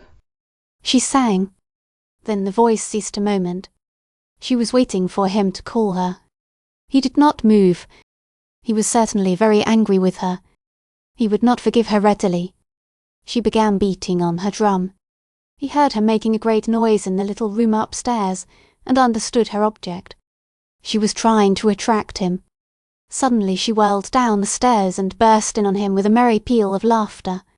He ignored her sternly. She ceased her noise and laughter, and, approaching him, studied him with her head tilted bewitchingly on one side. You angry at me, Excellency? She inquired with solicitude. No reply. You very mad at me, Augustness? Still no reply. You very cross at me, my lord? Jack regarded her in contemptuous silence. She shouted now, a high mocking, joyous note in her laughter. Ha! You very offended, Mr. Bigelow. It seems to please you, apparently, said Jack, scathingly, wasting his sarcasm, and turning his eyes from her. She laughed wickedly. That's so nice. What is? He demanded, sharply. That you look so angry. Why? You look like great big wad you call fat. Tornado. She knew how to pronounce. Tornado. But she wanted to make him laugh. She failed in her purpose, however. She tried another way. How you change? She sighed with beatific delight. Jack growled. Dear me. I think you grown more nice, Lujan. She said. Jack got up and walked across to the window, turning his back deliberately on her, and whistling with forced gaiety, his hands in his pockets. She approached him with feigned timidity and stood at his elbow. You glad see me back, Excellency? No. Shortly. This emphatic answer frightened her. She was not so sure of herself, after all. You want me go away? She asked, in the smallest voice. Bess. She loitered only a moment, and then. Abar. Goodbye, she said softly. He felt, for he would not turn around to see, that she was crossing the room slowly, reluctantly. He heard the shoji pushed aside and then shut to. He was alone. He sprang forward and called her name aloud. She came running back to him and plunged into his arms. He held her close, almost fiercely. The anger was all gone. His face was white and drawn. The dread of losing her again had overpowered him. When she tried to extricate herself from his arms, he would not let her go. He sat down on one of the chairs and held her on his knee. She was laughing now, laughing and pouting at his white face. My crashes, She cried. you look like old Chinese priest at the temple. She pulled a long face and drew her pretty eyes up high with her fingertips. Then she chanted some solemn words, mocking mirthfully her ancestors' religion. But her husband was grave. He had not the heart to find mirth even in her naughtiness. Yuki, He said. you must be serious for a moment and listen to me. I listenin', Mr. Sawminger Patch. She meant, Crosspatch. You look like. Where did you go? Oh, just a little bit visit. Where did you go? he repeated, insistently. Sorry, I fidgeting. Answer me. She pretended to think, and then suddenly to remember, sighing hypocritically the while. I lied fidgeting. She said, Forgetting what? Where I been? Why? That's so sad. Boss. I visiting fat old fader and mother 99 and 100 years old, and those 17 little brothers and sisters. You missing me very much. She changed from the subject of her whereabouts. No, He said, shortly, stung by her falsity. I don't think so. Where were you, Yuki? Now, what do you want to know for, since you don't like me with Chivin? Did I say so? You say you don't miss. I lied. He said, bitterly. Where were you? just over cross street, see my old friend at tea garden. I thought you said you were visiting your people. She was not at all abashed. Sarai, first you saying you miss me, then thad you lie. Sorry, you big lie, I just little bit lie. Yuki, listen to me. If you leave me like this again, you need never come back. Do you understand? Never. I mean that. Why'd you go and do? Get you not a wife? He pushed her from him in savage disgust. She laughed with infinite relish. He sat down a little distance from her and put his face wearily between his hands. Yuki regarded him a moment, and then she silently went to him, pulled his hands down, and kissed his lips. I have missed you terribly, he said, hoarsely. She was all compunction. I very sorry. I didn't know you caring very much for poor little me, and perhaps I'd better not come back at you. Why did you come then? He asked, gently. I couldn't help myself. She said, forlornly. My feet aching run back at you, my eyes ill to see you, my hands gone mad to touch you. She had grown in a moment serious, but also melancholy. After a pause she said, more brightly, I'm bringing you something so nice, dear my lord. What is it, Yuki dear? He was reluctant to let her go even for a moment. Flowers. She said. Summer flowers. He released her, and she brought them to him, a huge bunch of azaleas. She buried her delightful little nose in them. Of. She said.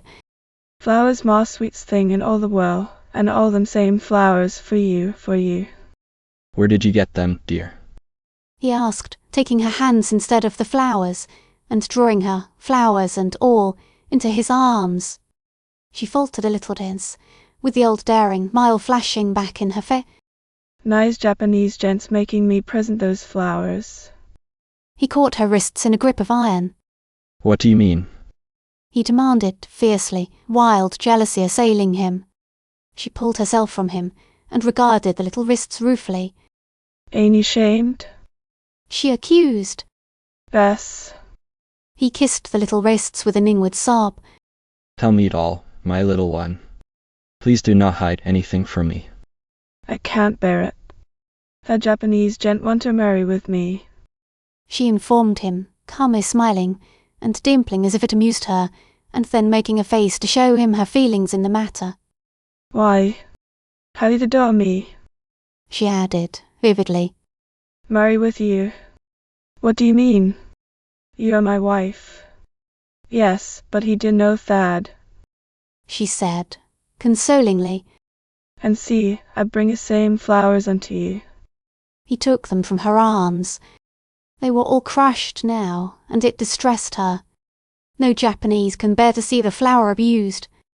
She fingered some of the petals sadly, then she sighed, looking up at him with tears in her eyes. That's the most beautiful thing in all the whole world, she said, indicating the flowers. So pure, so kind, so sweet. I know something more beautiful and sweet and impure. Ah, what? She said, her face shining, the pupils of the blue eyes so large as to make them look almost black. My wife. He breathed. Sunshine, Island Orthos. Yuki's home. Every day, all unknown to Yuki, her husband looked in her little jewel box. The pile of bills grew larger. He no longer refused her requests for money. The fund was quite large now. The last time he accounted it there were $400. He took a whim to make it $500, and that same day gave her a clear $100. She had given him a solemn promise never to leave him again without his knowledge and consent, and for a whole month she had kept steadfastly at home. It was the happiest month in his life, a month that spelled naught else but joy and sunshine. But the day after he had given her the $100, she came to him and begged very humbly to be permitted to visit her old father and mother and 17 little brothers and sisters. He still kept up this deception. He refused her almost gruffly.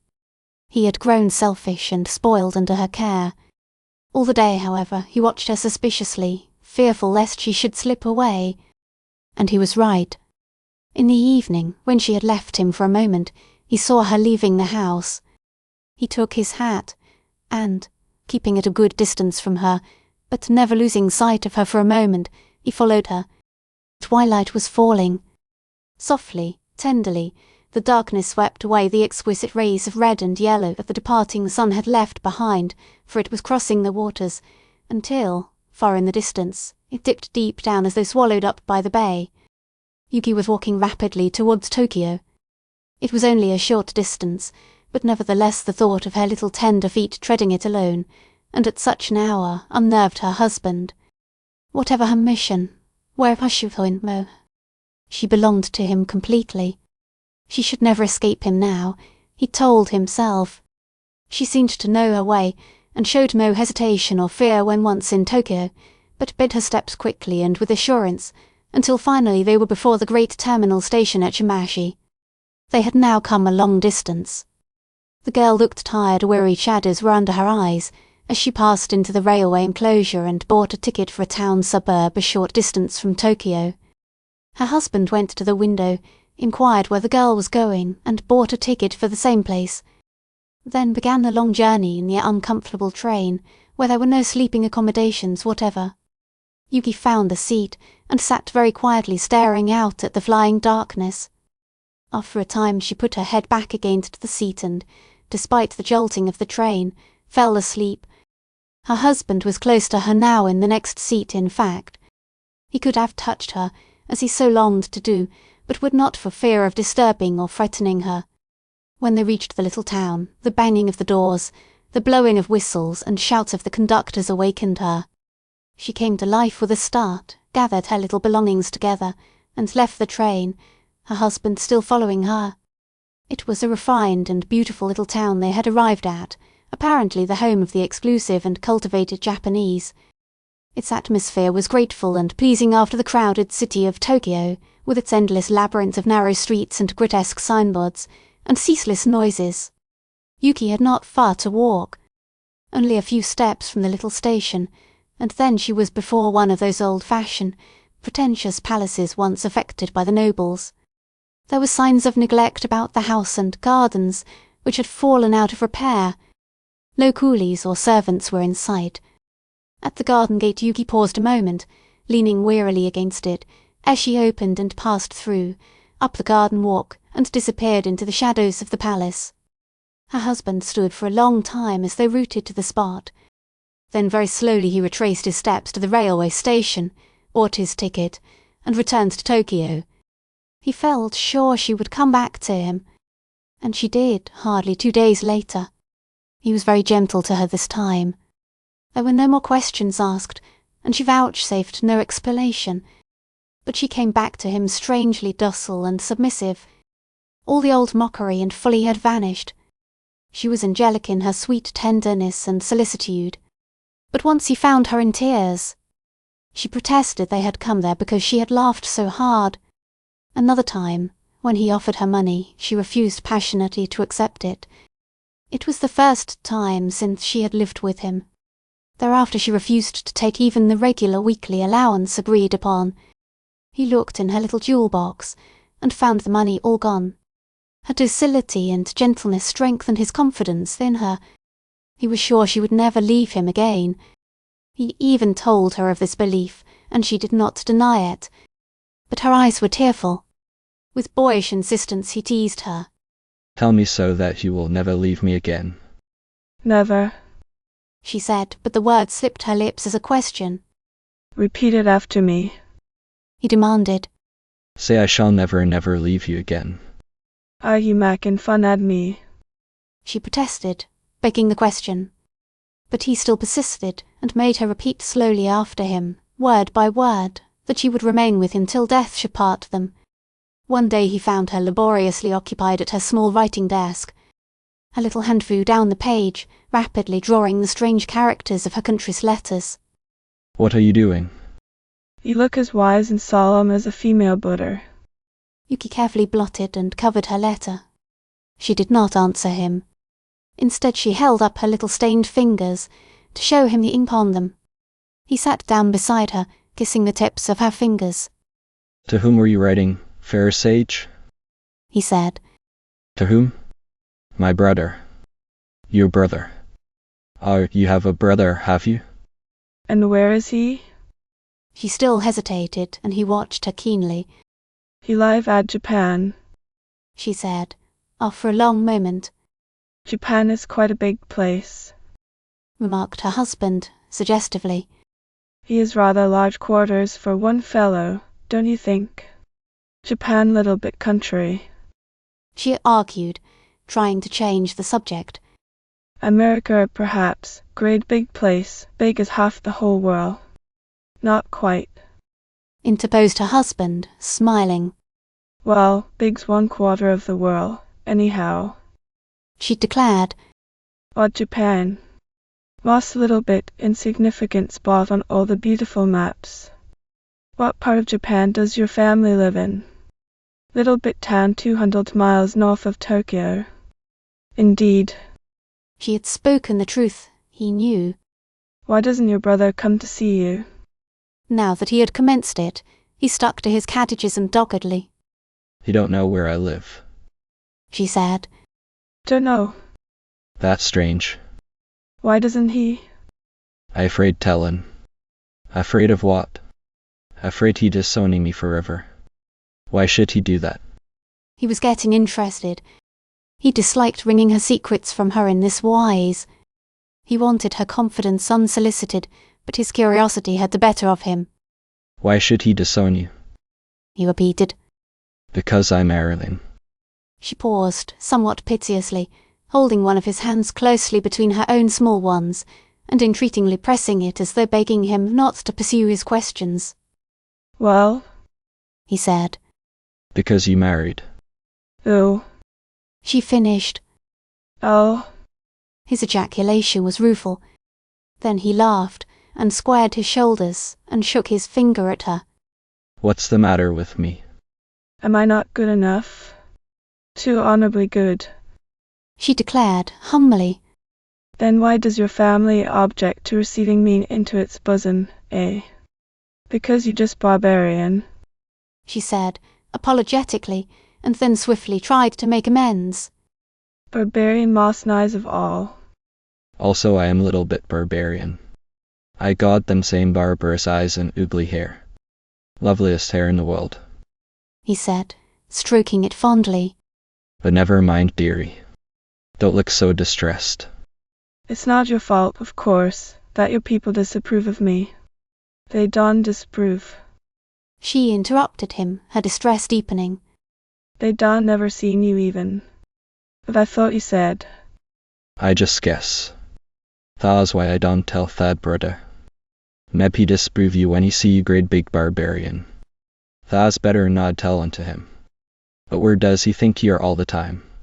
He, She lost her head a moment. likewise, She continued, he also travel from home. Perhaps he also marrying with beautiful barbarian lady. Tha's what I dunno. I don't quite understand. said her husband. But never mind. If you don't like the subject, and it's plain you don't, you shan't be bothered with it. Thanks. She said, gratefully. On another day, as she sat opening his American mail with her small paper knife, a picture of a young American girl fell from the envelope. Yuki picked it up and regarded it with dilated eyes and lips that quivered. It was the first shock of jealousy she had experienced. One of his own countrywomen then must love him. No Japanese girl would send her picture to any man save her lover. Her first impulse was to tear the picture across. She did not want him to see it. Perhaps even the pictured face might win him back, she thought jealously. But she did not destroy it. She hid it in the sleeve of her kimono, and for a whole week she tortured herself with drawing it forth from its hiding place and studying a face whenever she was alone a moment, comparing it with her own exquisite one in her small mirror. Then conscience, or perhaps natural feminine curiosity to know who her rival was, prompted her to make humble confession to her husband of her theft. He took the matter gaily, and seemed exuberantly happy at the idea of her being jealous, for she could not well hide this fact from him. He gloated over this apparent evidence of her love for him. Isn't she lovely? He asked, enthusiastically, pointing to the picture, and then pretending to hug it to him. No. Said Yuki, proudly. Most ugly girl in all the whole world. Such silly, this thing's on her heed. I don't care Tha's hat or nod. Flowers, birds, bees perhaps, and will in her eyes this away. This is my sister, said Jack gravely. I'm sorry you don't like her, Yuki. She'd be just the sort of girl to love you. Her little spurt of temper flickered out pitifully. I pray forgive me. She implored. A most silliest mouse main in all Japan. She just lovely, most sweet beautiful girl in all the whole world. Just like you, my lord. Was the Mikado's birthday. The mellow summer was gone. With the dawn of the autumn the languor of the country seemed to increase. Now that the weather was cooler, however, they made frequent trips to the city, visiting the chrysanthemum shows, loitering through Aine Park, the Shiba temples and bazaars. And one day Jack shook gaily before her eyes a really awe-inspiring document. It was, in fact, an invitation, written in fine French, from a Japanese person of high rank, inviting him to attend a very important function, which was to be given at the Hotel Imperial on the Mikado's birthday, which function was to be honoured by the presence of less princes at less princesses. We are going, of course. He told her. It will be a change, and, besides, I want to show you off to my friends. There'll be hosts of them there, you know. But she protested. First she set forth as excuse the fact that she was only an honourably rude and insignificant humble geisha girl who would be out of place in so great and extraordinary an assemblage. Then her husband quite seriously reproved her and reminded her forcibly that she was anything but an insignificant geisha girl. She was, in fact, a very important person, his wife. Ah, yes, she admitted that she had indeed grown in caste since her marriage with him. Nevertheless, they had lived so honourably secluded together that she had forgotten all the polite mannerisms of society, which she had never been acquainted with at all, being only a crude girl of humble parentage. She would surely disgrace not only both of them by her behaviour, but doubtless the whole assemblage. She would not know how to act, how to look, and when to speak. Then Jack insisted, with affected selfishness, that she should look at and speak to no one but himself. He would commit harikari or joshi, or any old kind of Japanese suicide, otherwise. And as for her manners, they were lovely, perfect, just right. I'll bud you. She deprecated. You don't understand, you big barbarian. Those same honorable monsters, Japanese princes, what, before all the gods, they going to think of me? That you're absolutely adorable. How could they help thinking so, unless they're stone blind? Besides, this isn't a Japanese affair at all. It's a European hotel, and there'll be all sorts and conditions of people there. I was lucky to get the invitations. They aren't for everyone, you know. This is a big thing. You're so big, she said, proudly. Well, no. It had really nothing to do with my size. You see, I have a half-Jap friend in America, and of course it's through him I'm favored. Our dad half-Jap, he was very high up man at Japan, perhaps. Well, he was connected with some of the big families, though he was quite poor. That, said Yuki, with sudden vehemence, is no matter at Japan. Money. Who is that money? Not the old families, the flower of the country, just the shopkeepers and the politicians. Her husband was startled at her outbreak. He was astonished at her knowledge of existing conditions in her country. But she did not pursue the subject, saying she disliked it. And the ball? What about that? Well, she would not go with him. He must go to that all alone, for the million big reasons she had given him. Moreover, all the ladies would wear Parisian toilettes. It would be a disgrace for his wife to go in a kimono. Again he was astonished at her. How did she know that on such occasions the ladies, Japanese included, dressed in European gowns? Apparently she knew more concerning such matters than he had imagined. It was becoming plainer to him every day that his wife was of no ordinary family. And then the memory of the old rambling palace, doubtless her home, in the exquisite, aristocratic little town, where he had followed her, supported this idea. Who was his wife, after all? Who were her people, and why had none of them come near her during all these months? What was the meaning of the mystery in which she had surrounded herself ever since he had known her? And now, when there was scarcely a doubt left in his mind of her love for him, why had he failed to win her confidence? I want to know just who you are, my little wife. He suddenly said. I do not believe that tale about your people. I know you are not a Jaishu girl. You are not, are you? No. She said, very softly. Then tell me, who are your people? It is only right I should know this. She looked up at him with intense seriousness. Then her eyes fluttered, and she went rambling into one of her fairy tales of nonsense. My people. Who they are? My august ancestors came from the moon. My 100 great-grandfathers fight and fight and fight like the lion, and conquer one half of all Japan, fight the shogun, fight the kazoku, fight each other. They were great samurai, cutting off the heat of every humble man they don't like. So much bloodshed displeased the gods. They punishing all my ancestors, bringing them down to that same poverty of those honourable peoples killed by them. Then much distress and sadness come forever at our house. All pride, all haughty boasting deed forever. Everybody going about weeping like at a funeral. Nobody happy. What they go and do get Baghdad power and reaches again. Also one ancestor have great big family to keep from starving, and one daughter beautiful as the moon of her ancestors.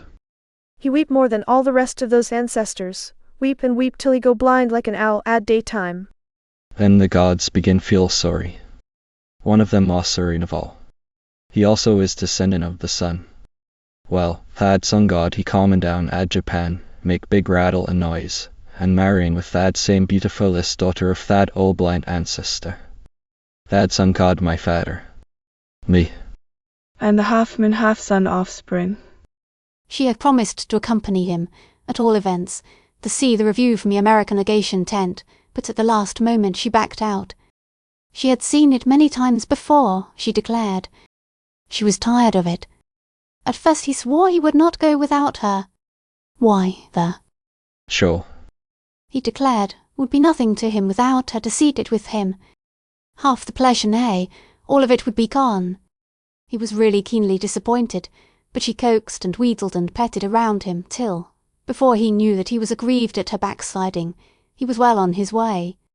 The streets were thronged with a motley crowd of people. Jinrikishas were scurrying hither and thither, and little bits of humanity, in the shape of small men, small women, small children, and small dogs and cats, were colliding and jostling against the many ramshackle vehicles in the road. Gay flags and bunting were displayed everywhere, and the town presented a gala appearance. Jack got out of his jinrikisha and pushed his way through the crowd until he came up to the parade grounds. He found his way to the proper tent, and, with a half-score of former acquaintances about him, he was soon drawn into the babble and gush of small talk and jokes that tourists meeting each other in foreign lands usually indulge in. Once on the parade grounds, where infantry, cavalry, and artillery were forming themselves, it seemed as if he had suddenly left Japan altogether, and was once more in the modern, Western world, of which he had always been a part. There was nothing Oriental in this brave display of the Imperial Army. There was nothing Oriental in this bustling, noisy crowd of foreigners, each trying to outdo the other in importance and precedence. Only the skies and the little winds, and, in the distance, the sinuous outlines of the mountains and forests beyond, and the discs on the national flag displayed everywhere, were Japanese, and after his long seclusion in the country the glitter dazzled him. There were 7,000 men in the field, and the Mikado, surrounded by his generals, bodyguard, outriders, and standard-bearers, reviewed the troops, and then, amid a great flourish, and horse-showing drowning the national hymn, which was being played by all the bands at once, he left the grounds. Jack did not return after the parade to his home, much as if some acquaintances who had crossed on the same steamer with him on his way to Japan carried him off triumphantly to their hotel, and that night he went with them to the Imperial Ball. It was very late when he went home to Yuki. There was a faint light burning in the zashishi, and he wondered with some concern whether she was sitting up waiting for him. He did not see her at first, when he entered the room, for the light of the andon had fluttered down dimly, and it was more the greyness of the approaching dawn which saved the room from complete darkness. Crossing the room, he came upon her. She had fallen asleep on the floor. She was lying on her back, her arms encircling her head.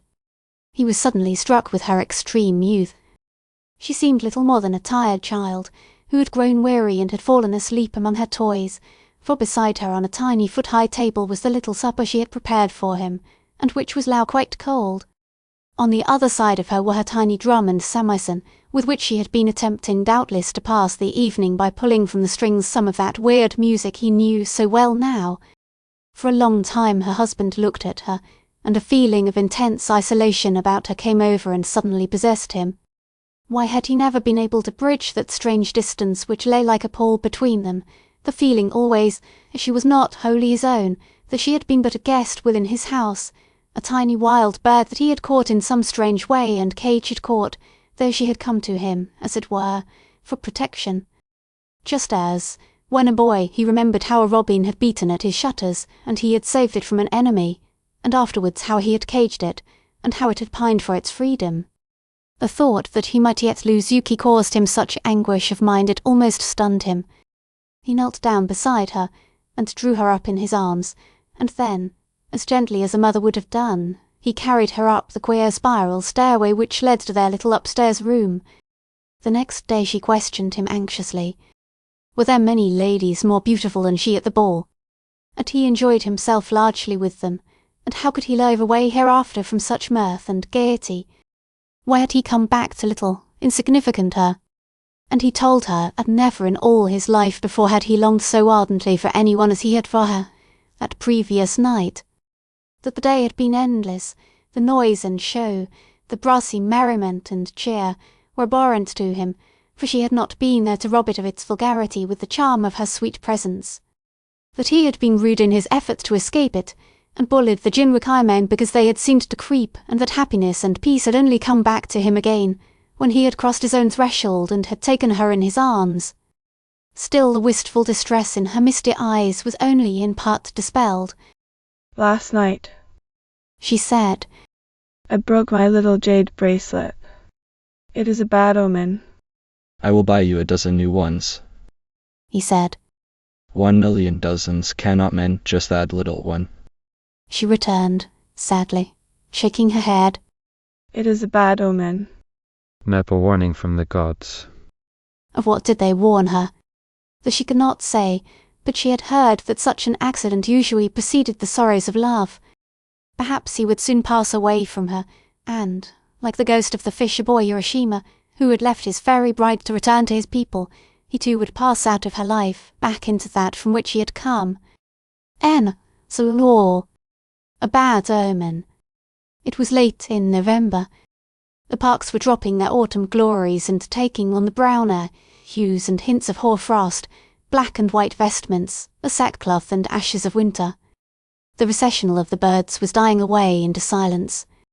Soon the final, long-drawn Amen of the north wind would be breathed out over the deserted woods, while the anthem of praise had rung out to the worshipping air all through the golden days and silver nights of summer. The still beauty of the autumn evening was piercingly melancholy and, even with the loving sunset still lingering in the skies, a silken, gentle rain was falling, as though the gods were weeping over the death of the autumn, were weeping hopeless tears the most tragic of all. A little house that stood alone on the hill faced to the west, its wet roofs and shingles sparkling and glistening in the rays of the dying sunset that enveloped it. Yuki opened a shoji sliding paper door of her chamber and looked out wistfully at the city of Tokyo that in the autumn silence was shining out like a gem, with its many strange lights and colours. She stole softly out onto a small balcony and stepped down into the tiny garden as the night began to spread its mantle of darkness. A few minutes later her husband called to her. Yuki. Yuki, He drew her into the room and closed the shoji behind her. you have been crying again. He said, sharply, and turned her face up to the light. It is the rain on my face, my lord. She answered in the smallest voice. But you mustn't go out in the rain.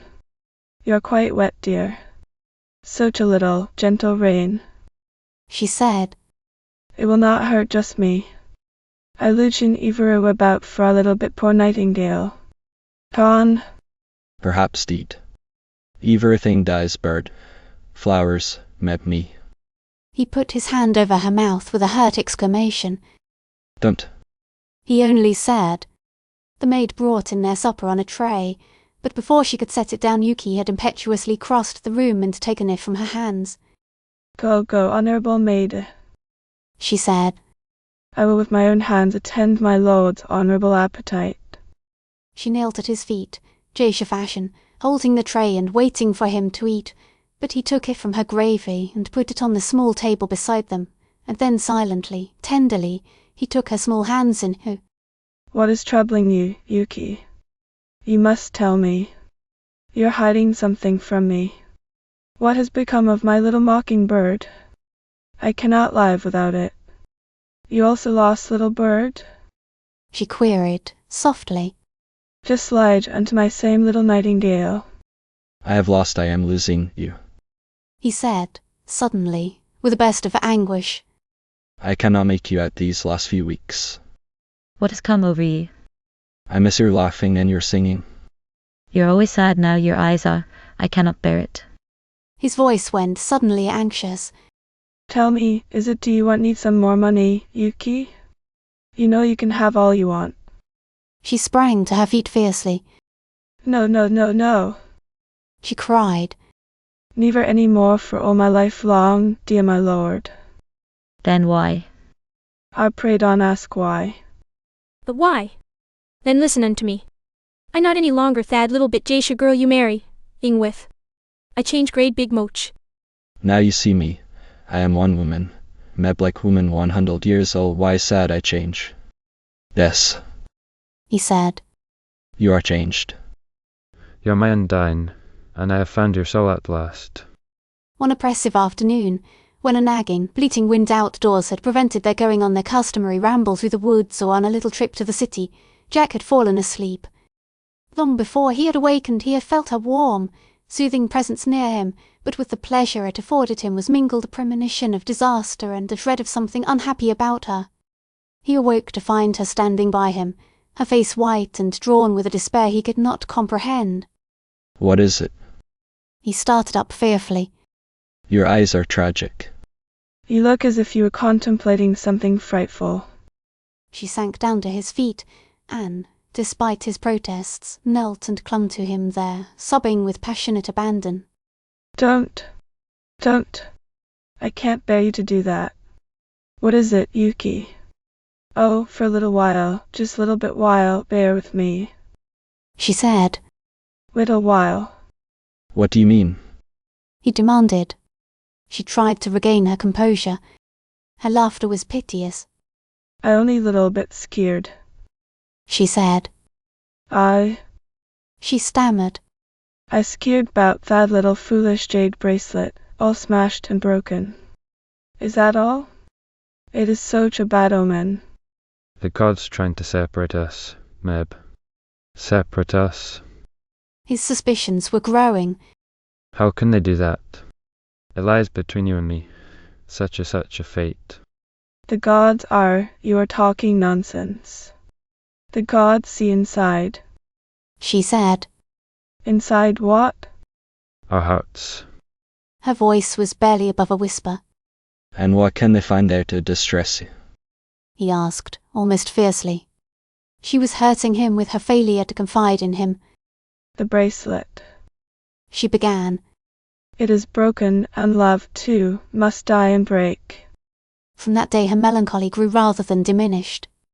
But she had roused her husband's suspicions, and her morbidness irritated rather than appealed to him. He felt that in some way he was being deceived. The day that he found her wardrobe neatly and carefully folded away in her queer little packing case, as though in preparation for a journey, a full sense of her deceit dawned upon him. Hitherto when she had left him she had taken none of her belongings with her.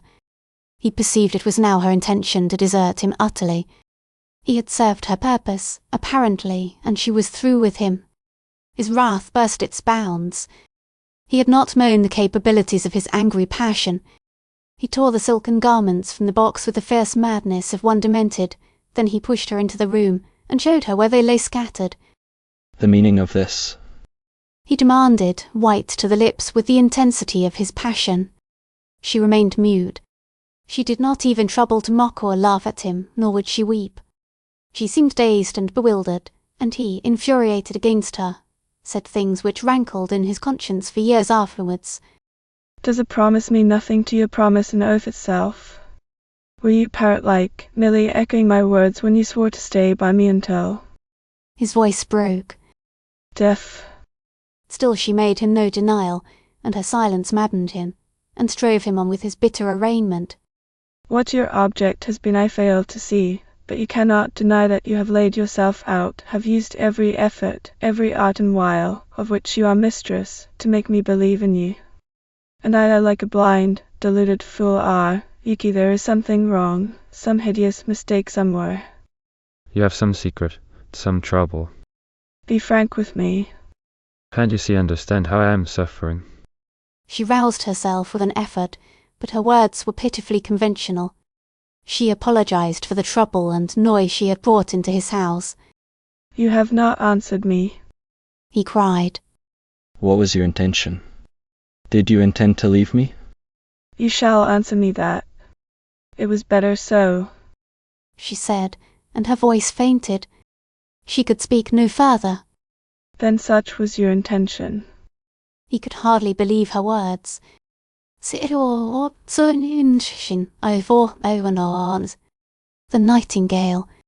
When love lives after trust is dead, then peace is an unknown quantity.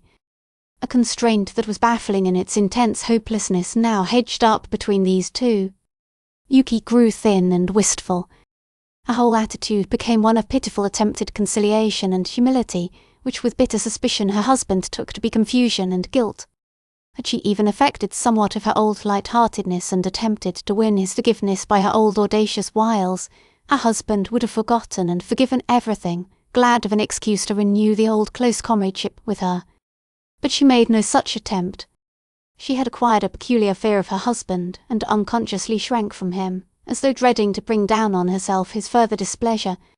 She kept away from him as much as she could, though at times she made spasmodic, frantic efforts to assume her old light-heartedness, but these efforts were usually followed by passionate outbursts of tears, when she had drawn the shoji between them and was once more alone with her own inward thoughts, whatever they were. Meanwhile her husband kept the watch of a jailer over her. He was convinced that she was waiting for a chance to leave him, and this he was determined to frustrate. She had raised in him a feeling of the intensest bitterness, which amounted almost to antagonism towards her, and still beneath all this resentment and bitterness a tenderness and yearning for her threatened to strangle and overpower all other feeling. Her apparent fear of him hurt him terribly, and caused him distractedly at times to question whether he had been as kind to her as he might have been. Then his mind would inevitably revert to the fact that she was planning to leave him, and his resentment would burn fiercer than ever. By common dread of the subject, both of them avoided alluding to it, and for this reason it weighed the heavier on their minds. He feared that any explanation she might attempt to make to him would only be some excuse put forward to reconcile him, and win his consent to the impossible situation which he instinctively knew she intended to consummate. She, on the other hand, watched wildly to turn the subject, dreading his wrath, which she was conscious was righteous.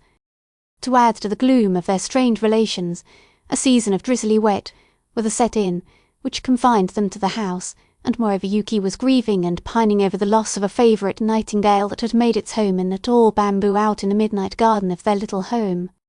Jack was misanthropic and cynical, restless as it is possible for a man to be under such galling circumstances, learning nevertheless for things to be as they had been between him and his wife. One night, at dusk, after an exceptionally sad and chilly meal indoors, Jack had come out alone, and was trying to soothe his senses with a fragrant cigar. Instinctively he was waiting for his wife. He missed her, she was absent from his side but a moment. Suddenly out of the gloaming soared out one long, thrilling note of sheer ecstasy and bliss that quivered and quavered a moment, and then floated away into the maddest keels of melody, ending in a sob that was excruciating in its intense humanness. The nightingale had returned. He sprang to his feet, and, trembling by the veranda rail, stared outward into the darkness. And then Yuki came out from the shadows of their gardens under the light of the moon. Beneath their small balcony, she looked up into his eye, murmured in a voice thrilled by an inward sob, so timid and meek, so beseeching and "I lied to please you, my lord." The nightingale. He whispered, with hoarse emotion.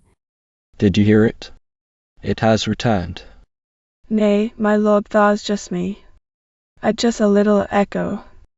She had learned the voice of the nightingale. With an exclamation of indescribable tenderness he drew her into his arms, and for a few moments at least all the misery and pain and constraint of the last few weeks between them passed away and gave place to all their pent-up love and loneliness. As he held her close, he was unconscious at first only of the fact that she loved, flinging to him with somewhat to hold about her, he felt her hands up and arms. He could almost see them shaking and trembling. She was attempting to release herself, struggling to be free. All of a sudden he released her and stood breathing hard, his arms folded across his breast, waiting for her to do or say something to him. She did not move.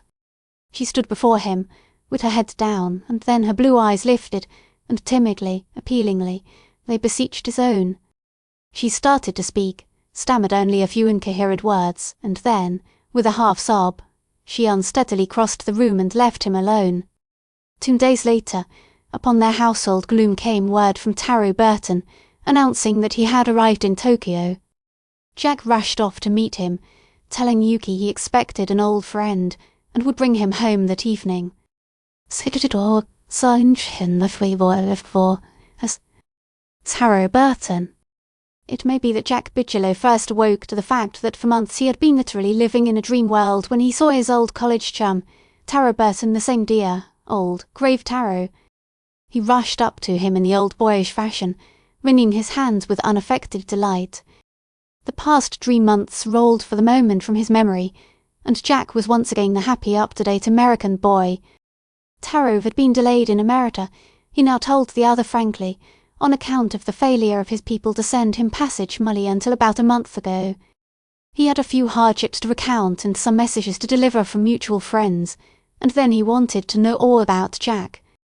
Why had he failed to visit his people as promised? How much of the country had he seen? Why were his letters so few and far between? Jack Bigelow laughed shortly.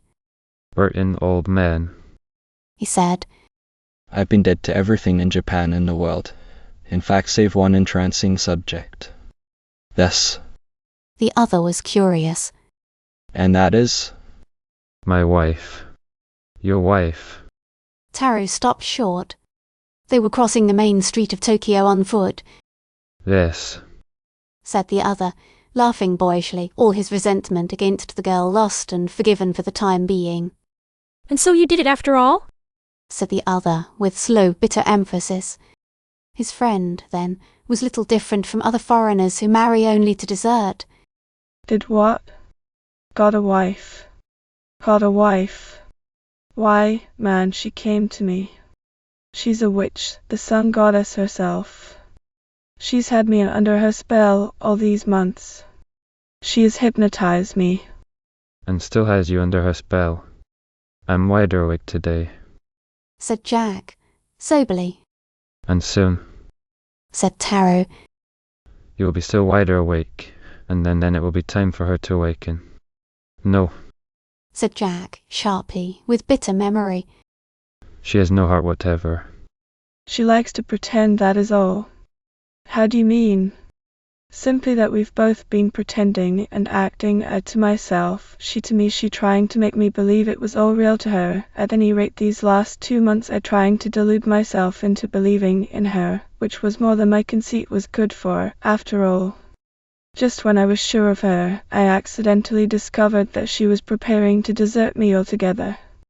She apparently has more sense than some of them," said Taro. "Her head rules her heart. Oh, entirely." Jack agreed, quickly, thinking of the money she had coaxed from him in the past. "And you? Taro turned on him. Have you come out all right?" Perfectly. The other laughed with forced assurance and airiness that deceived Taro, who was somewhat credulous by nature. It wasn't for a lifetime, you know. He added. His reply was distasteful to the high moral sense of Taro Burton Moore. It pained him, for it brought to him a sudden and deep disappointment in his friend. He changed the subject, and tried to talk about his own people. He was in a great hurry to go home, and would linger but a day in Tokyo. He had arrived sooner than they expected him. He was hungry for a sight of his little sister and mother. They were all he had in the world. Jack's spirits were dampened for the moment, as he had expected his friend to remain with him for a few days. However, he got Taro's consent to accompany him to his home for dinner that evening, in order to meet the sun goddess. Taro was ushered with great ceremony into the quaint sashishi, which was supposed to be entirely Japanese, and was in reality wholly American, despite the screens and mats and vases. Jack ran upstairs to prepare his wife to meet his friend. The girl was panically dressing in her best clothes. The maid had brushed her hair till it glistened. Long ago her husband had peremptorily forbidden her the use of oil for the purpose of darkening or smoothing it, so it now shone a rich bronze black and curled entrancingly around her little ears and neck. She needed no colour for her lips or cheeks. This also her husband had forbidden her to use. She looked like the picture of the sun goddess in some old fairy print, her eyes dancing and shining with excitement, her cheeks very red and rosy. She was irresistible, thought her husband, as he held her at arm's length. Then, to her great mortification and chagrin, he lifted her bodily in his arms and carried her downstairs. And thus they entered the room, the girl blushing and struggling in his arms. Taro Burton was standing tall and erect, his back to the light. He was very grave, in spite of his friend's mirth, and, as Jack set the girl on the floor, he took a step forward to meet her, bowing ceremoniously in Japanese fashion. Yuki stood up, straightened her crumpled gown, and hung her head a moment. "Yuki, this is my friend, Mr. Burton." She raised her head with a quick, terrified start, and then instantaneously hers and Taro's eyes met, and each recoiled and shrank backward, their eyes matching each other in the intense, startled look of horror. The man's face had taken on the colour of death, and he was standing, immovable and silent, almost as if he were an image of stone. The girl sank to the floor in a confused heap, shivering and sobbing. Jack turned from her to Taro, and then back again to the crouching girl. She was creeping on her knees towards Taro, but the man, having found the power of movement, went backward away from her, aged all in a moment. He tried to turn his sick eyes from her, but they clung, fascinated as is the needle by the pole. And then Jack's voice, hoarse with a fear he could not understand, broke. Burton, what is the matter? Suddenly the girl sprang to her feet and rushed to Taro, sobbing and entreating in Japanese, but the terrible figure of the man remained immovable. Jack pulled her forcibly from him. Burton, dear old friend, what is it? The other pushed his hands from him with almost a blow. She is my sister. Oh my God. Jack Bigelow felt for an instant as if the life within him had been stopped. Then he grasped at a chair and sank down dazed. As though to break up the terrible silence, the girl commenced to laugh, but her laughter was terrible, almost unearthly. The man in the chair covered his face with his hands. The other made a movement towards her as if he would strike her. But she did not retreat in A. She leaned towards him, and her laughter, loud and discordant, sank low, and then faded in a tremulous sob.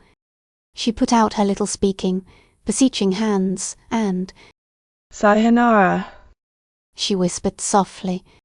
Then there was stillness in the room, though the echoes seemed to repeat, Sayonara, Sayonara, and again, Sayonara. and that means not merely, Farewell, but the heart's resignation. if it must be. Jack and Taro were alone together, neither breaking by a word the tragic sadness of that terrible silence. It was the coming into the room of the maid that recalled them to life. Twilight was settling. She brought the lighted lantern and set it in the darkening room. Jack got up slowly. The stupor and horror of it all were not gone from him, but he crossed to the other man and looked into his dull, ashen face. My God. Burton, forgive me. He said, brokenly. I am a gentleman. I will fix it all right. She is my wife, and all the world to me. We can remarry if you wish, and I swear to protect her with all the love and homage I would give to any woman who became my wife. Yes, you must do that, said the other, with weak half-comprehension. But where is she? Where is she? Jack repeated, dazedly. They had forgotten her departure. A dread of her possible loss possessed and stupefied Jack, and Taro was half delirious. We must look for her at once, said Jack. They called to her, and all over the house and through the grounds they searched for her, their lanterns scanning the dark shadows under the trees in the little garden, but only the autumn winds, sighing in the pine trees, echoed her singing minor notes, and mocked and numbed their senses. She must have gone home, said the husband. We must go there at once, said the brother. It will be all right, Burton, dear old friend. Trust me, you know me well enough for that.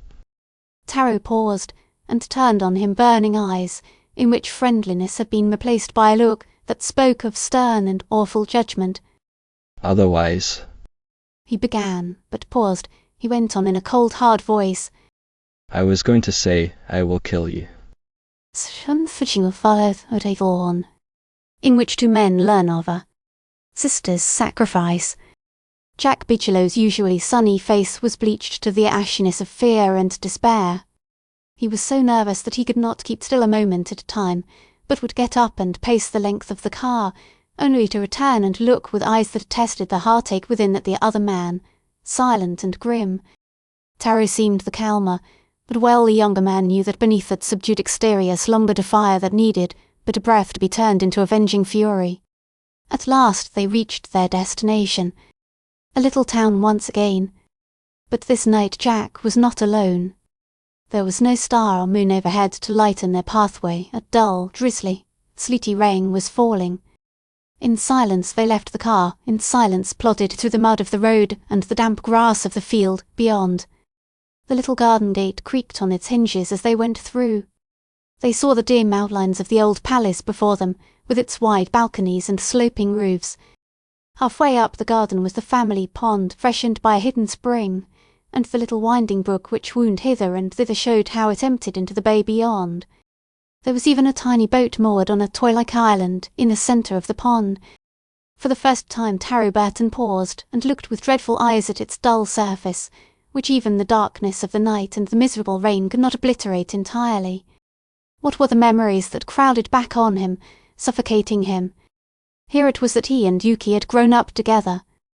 The little boat was the same, the island as small and neat, the house seemed as ever, nothing had changed. Yes, there was Yuki. A deep groan slipped from his lips.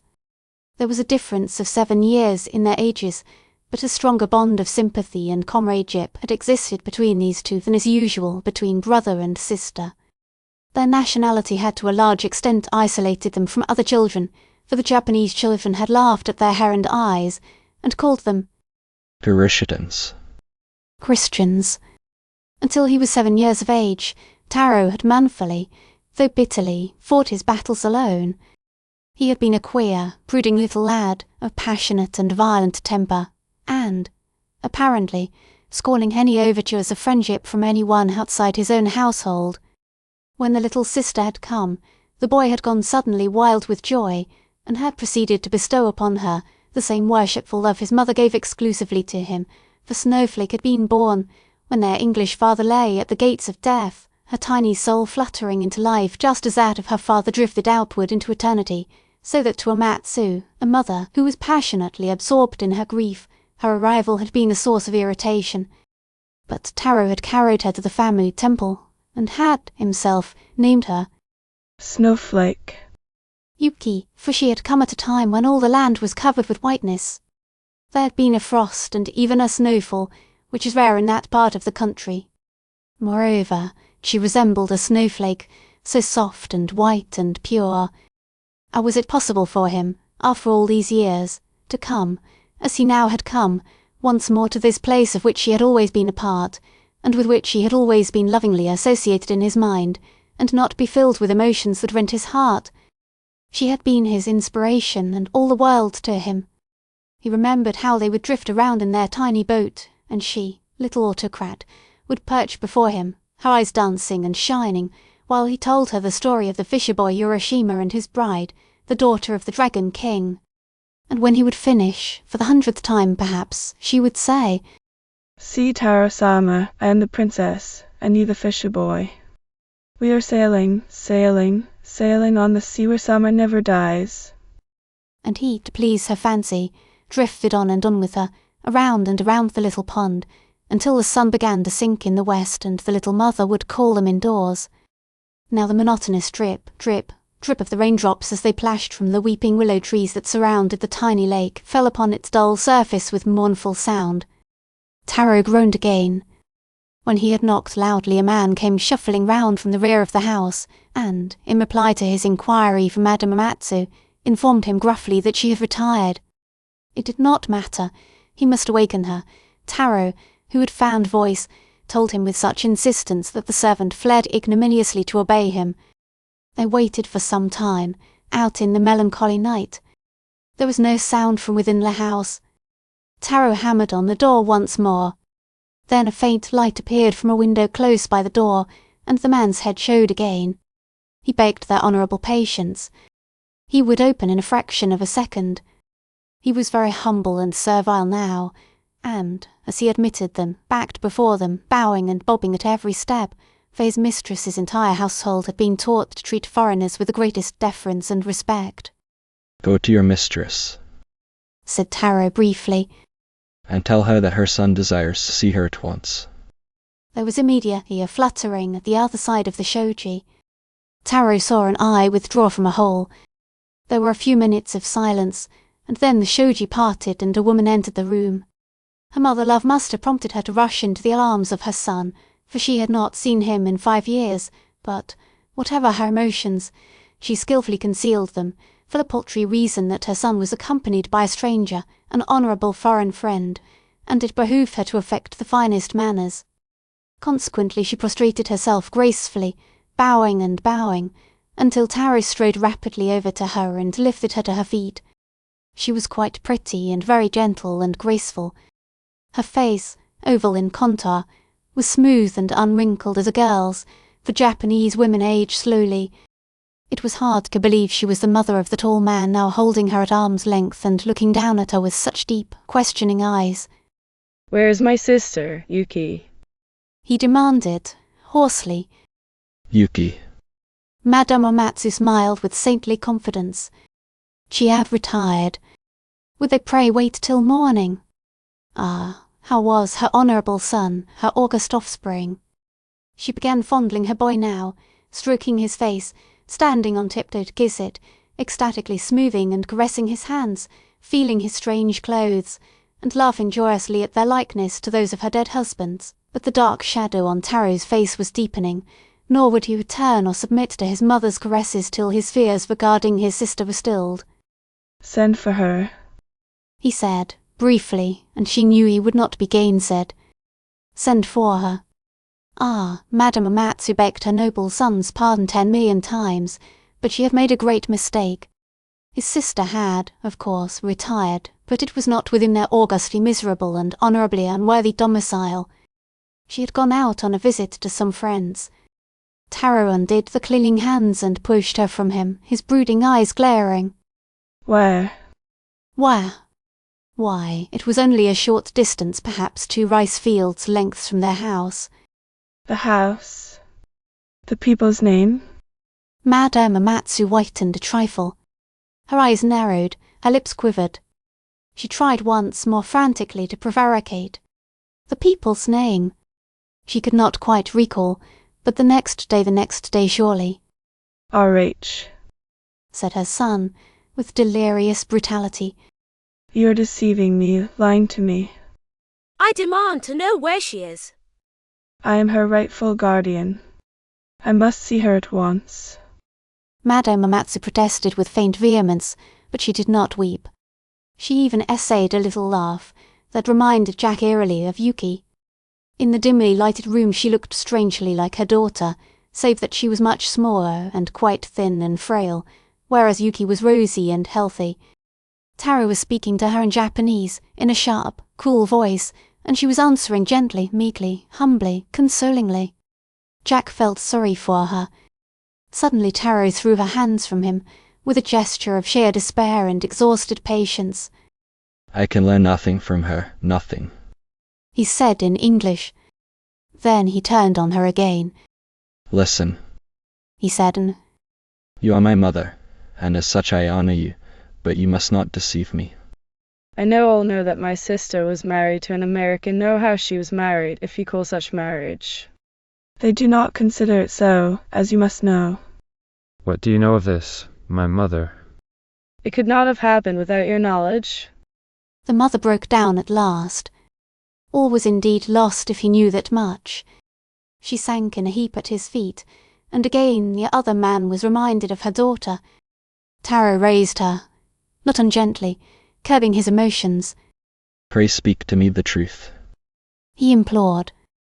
It was for you, she said, faintly, in Japanese. I desired it, I, your mother, and afterwards, she, your sister. It was a small sacrifice, my son. Sacrifice? What do you mean? He cried. Alas, we had not the money to keep you at the American school, and later, when you desired to return, it was still harder. Oh my God, she went on, speaking brokenly in Japanese. After he had gone to America, their little fortune had been swept away, but of this they had kept him in ignorance, fearing that he would not remain in the university did he know how poor they had become. The house belonged to him, they could not sell it. There had been but poor crops in their few remaining acres of rice fields. Their income became smaller and smaller. One by one their servants and coolies had to be sacrificed, till there were only a very few left, and these refused to be paid for their services. They had secured money in what manner they could, and sent it to him. It was hard, but they loved him.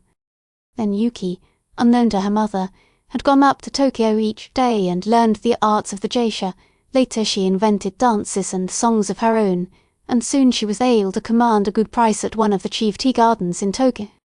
This for a season had brought them in a fair income, and for a time they were enabled to send him even more than the usual allowance. Then came his request for his passage money. Alas! They were but weak and silly women. They had forgotten to say against this event in their desire to keep him in comfort. Nakodas had approached Yuki, and tempting offers were made to her. She had resisted all of them, for she was then below the age when girls usually marry, but 16 years of age. Only when it became imperative to raise the passage money would she even listen to the persuasion of her mother and of the Nakoda. They had pointed out to her the great advantage, and finally, as the brothers' letters grew more insistent, she had broken down and given in. After that time she had assisted them in their efforts to secure her a suitable husband. They had been exceptionally successful, for she had married a foreigner who would likely leave her soon, which was fortunate in Omatsu's mind, one whose excellent virtues and whose wealth were above question. This was all there was to tell. She prayed and besought her honourable son's pardon. During her recital Taro had leaned towards her, listening with bated breath to every word that escaped her lips. His thin, nervous face was horribly drawn, his hands were clenched tightly at his side, his whole form was quivering. He tried to regain his scattered senses, and his hand vaguely wandered to his brow, pushing back the thick black hair that had fallen over it. You cannot understand, he said to the other man, his voice scarcely recognizable for its labor. It was for me, my little sister sold herself. To keep me in comfort and ease. Snowflake for me, and they kept me in ignorance.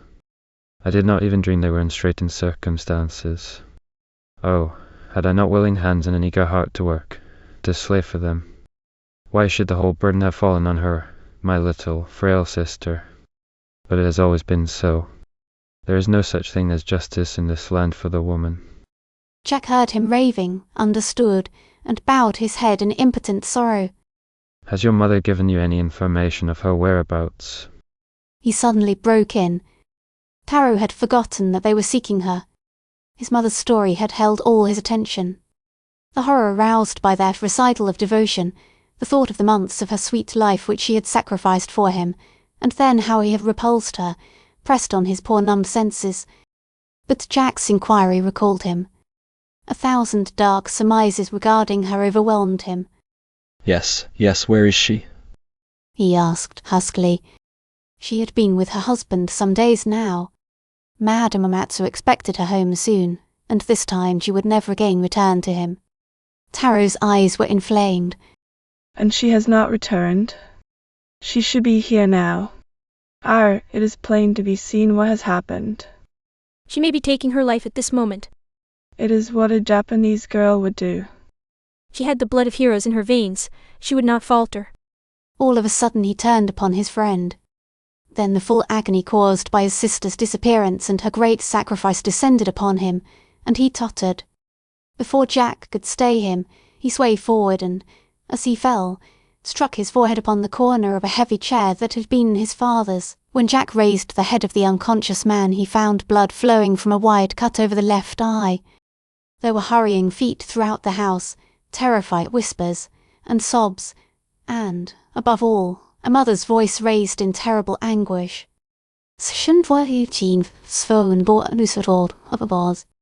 A struggle in the night. By day and night they kept their unrelaxing watch by the bedside of the sick man. Ever he tossed and turned and muttered and cried aloud, one word alone on his lips, his sister's name. Tenderly the mother smoothed the fevered brow, softly she stroked the restless hands, and tried to still their fever between her own cool, soothing ones. Thin lines had traced their shadows on her worn face, grey threads had come to mingle with the glossy black of her hair. But she never permitted herself, after that first night of anguish, to betray her emotions, for, if she did, well she knew she would be refused the precious labour of nursing her boy. And she kept her sleepless, tireless watch night and day. Her maid begged her to lie down herself and rest, but she shook her head with bright, dry eyes. Rest for her, while he lay tossing thus. Nay, Perhaps when he should find the rest, the gods would permit her also a respite. Till then she must keep her watch. She smiled pathetically when the white-faced American boy tried to insist that she should sleep, with the little air of authority he had assumed in the household. But with a gentle smile she also shook her head in negation. Let me take your place, he pleaded. He is dear to me also. Still she smiled, such a shadowy, heart-aching smile, and turned back to the sick bed. Jack Bigelow went back to Tokyo and began his vigilant search for the missing girl. The services of the entire Metropolitan Police Board were called forth, and money was not spared. The nakodo who had brought about their marriage was put through a vigorous catechism, but he could tell them nothing. The proprietor of the tea garden swore she had not returned to him, and when he bewailed the misfortune which was filling his house and gardens with officers, Jack consoled him by paying liberally for the loss he claimed he was suffering. On the 5th day the mystery of the girl's disappearance still remained unsolved. Large rewards were offered for a clue to her whereabouts. The police were sure that she was somewhere in Tokyo, and Jack urged them to continue unremitting search in the city, but each night dawned upon their fruitless efforts. Now someone had seen a girl of her description entering a tea house on the eve of her disappearance, another had seen her selling flowers in the marketplace, and yet another swore she had gone on board a German vessel with a dried-up foreigner. This last person could not be mistaken a Japanese girl with blue eyes and red hair. But each clue was found wanting and proved false. Then back to Yuki's home sickered, disappointed, weary, went Jack Bigelow. A servant met him with the blessed news that the man down with brain fever was improving, that a merciful calm had at last come to him, and that now he slept. Wearied from his fruitless endeavours to find some clue to Yuki's whereabouts, the first good news in days unnerved the young man. He sat down, covering his eyes with his hands. He was badly in need of rest himself, but his mind was full of the mother in the sick room overhead. Madame Amatsu, was she resting? No, she still kept her watch, but she was very weak, and they feared she would break down if they could not prevail on her to rest. Jack went slowly up the stairs, tapped softly on the shoji, and then entered the sick room. Taro lay on the heavy English bed, with its white coverlets and curtains, his face upturned. You must rest. Jack whispered to the woman with the wan face and wasted form, kneeling by the bedside. She shook her head, resisting. I beg you to. Heeded Jack, and, though she could not understand him, she knew what he was saying, and still resisted. Come, he said, gently, and put his hands upon her shoulders. See, he sleeps now. It is well, and you will be too weak and faint to minister to him when he awakes, otherwise. But she protested that her health was excellent, that she would not leave her son. He stooped down, and attempted to raise her gently to her feet, but she would not permit him. He saw the tired droop of the eyes. She will fall asleep soon, he said to himself, and so sat down beside her, putting his arm about her and pillowing her head on his shoulder. She did not restrain him. She looked gratefully into the frank, inviting eyes. She sighed, her head wavered and dropped. The room was very still and silent. Gradually the woman fell asleep, and as she slept she sighed from ineffable weariness. Jack looked towards the silent figure on the bed. The greyness of the approaching night gave the face an expression that was sinister in the extreme. He shuddered and averted his face. The little form in his arms grew heavier. She will rest better lying down, he thought, and carried her into the adjoining room and laid her softly down. Then he took the lighted lantern, and, carrying it into the sick room, set it in a corner near the bed and drew down the shutters. After this he went back to the bed, and stood for a minute looking down on the sleeping man, an expression of infinite sadness on his face. Taro stirred. The hand lying outside, the coverlet contracted, then closed spasmodically. The expression of the face became terrifying. He moaned. It seemed to Jack as if the sleeping man was haunted by a terrible nightmare which robbed him of the rest that should have found him. And it was with Taro as Jack had thought. He was in the midst of a fever dream and nightmare. He thought his little sister, Snowflake, knelt by his bedside and soothed and ministered to his wants. He felt rested and at peace at last, but, Alas! Just as he was slipping into happy oblivion, a dark form loomed up beside his sister, bent over and clutched at her. She struggled wildly at first and weakly. Finally her struggles ceased, and she lay very still and white.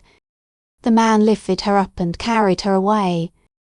After a time he came back, and now Taro felt his breath on his own face. He was bending over him. In a dim haze he saw the face, and recognized it as that of his friend, Jack Bigelow. He tried to reach out and grasp him, to strike and kill him, but he was at the mercy of some invisible power which benumbed him and held him down.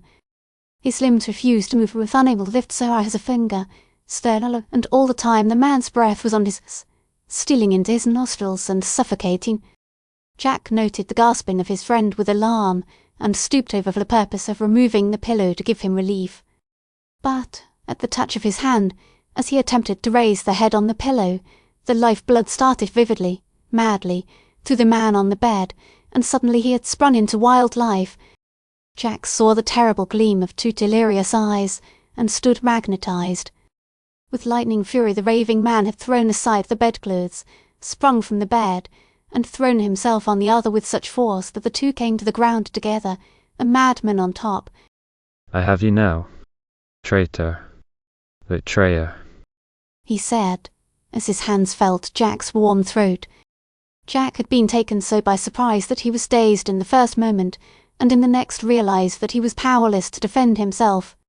He was in the grasp of one temporarily insane, one whose lithe, physical strength he already knew well. It would be useless to fight against that strength. His salvation lay in being passive and feigning unconsciousness, but could he do this with those terrible fingers closing around his throat, throttling the life out of him? Now they pressed hard, now relaxed, now caressed his neck and throat, rubbed it, pinched only to press again. He was playing with him. Jack did not stir. He had closed his eyes and was praying for strength to meet unflinchingly whatever fate held for him. Where have you put her? Came the fierce whisper close to his ear. Where did you carry her to? Or, you are silent. Have I silenced you like this and this? You are cold, you cannot breathe now, nor smile nor laugh at her. No, not while I have my hand here to press so and so. Once you were my friend, and I loved you. But now so you killed her. Now I will kill you like this and this and this. Jack was becoming weaker and weaker.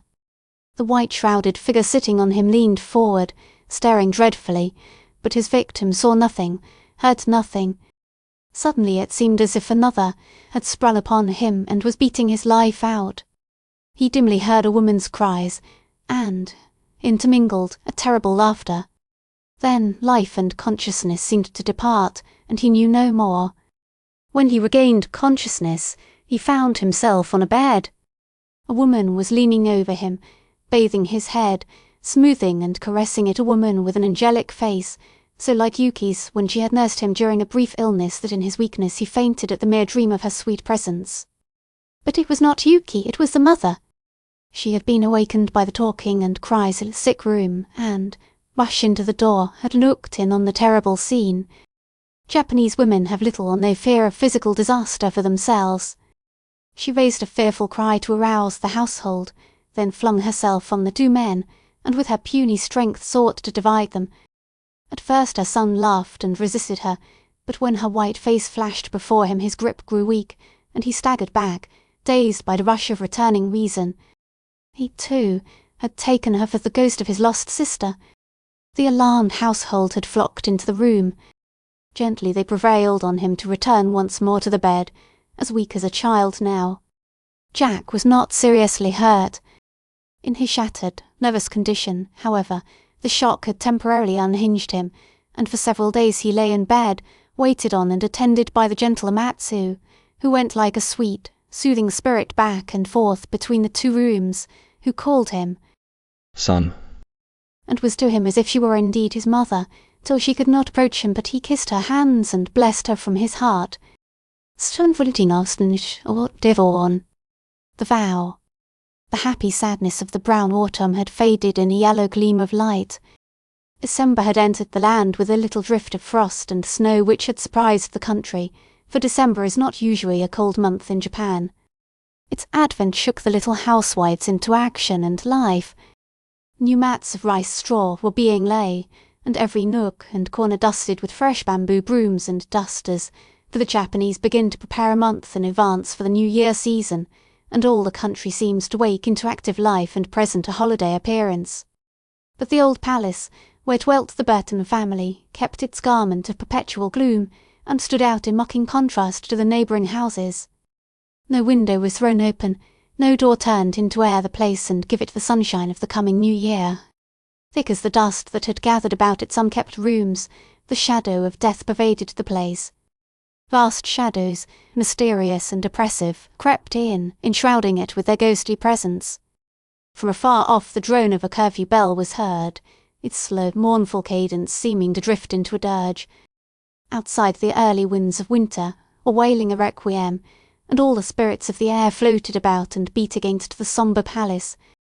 At dusk consciousness returned to the dying man, and weakly, though intelligently, he looked about him, and even smiled faintly at the wailing and moaning that crept upward from the rooms below, where the few old retainers of the household, who had been in the service of the family long before Taro had been born and had stayed by them after their fortunes had fallen, were huddled together and loudly lamenting the approaching death of the son of the house. Before a tiny shrine in a corner of the room was the prostrate form of the mother. Her lips were dumb, but her speaking eyes wailed out her prayer to all the gods for mercy. And at the bedside, his face in his hands, knelt Jack Bigelow. Perhaps he, too, was praying to the one and only God of his people. "Whatum?" he said, as the sick man stirred. "You have something to say to me?" He bent over and wiped the dews that lay thick as a frost on lips and brow. "My sister." Taro began with painful slowness. "My wife," whispered the other, his voice breaking, and then, as Taro seemed unable to proceed, he put his mouth close down to his ear. "Burden, our grief is a common one. I swear by everything I hold sacred and holy that I will never cease in my efforts to find my wife. Nothing that strength or money can do shall be spared. I will take no rest till she is found. Before God, I will right this wrong I have unconsciously done you and yours and mine."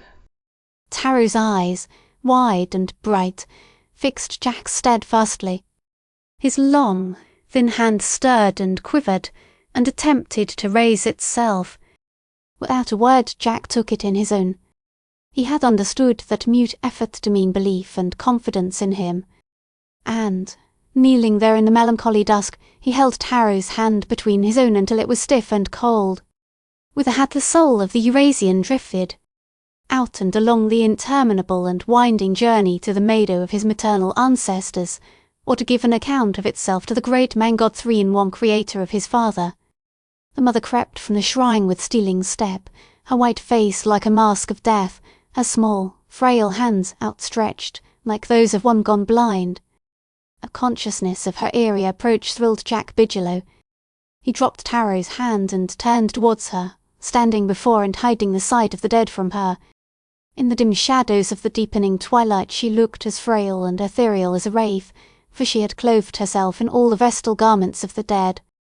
With somewhat of the heroism of her feudal ancestors, Omatsu had prepared herself to face and undertake that perilous journey into the unknown with her son.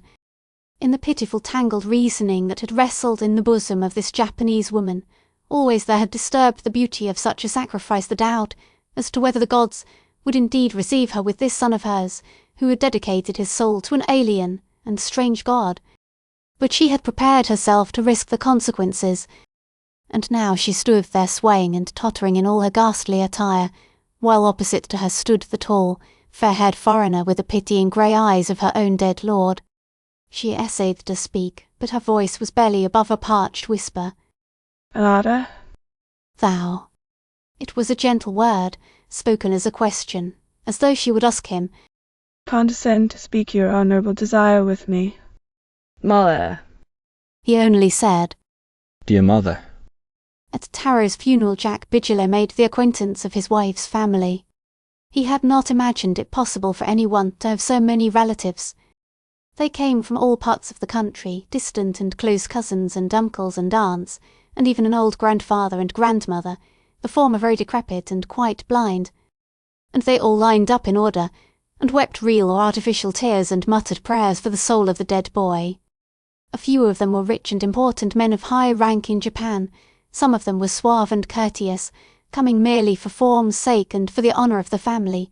Most of them were of the type of the decayed gentility of Japan poor but proud, dignified but humble in their dignity.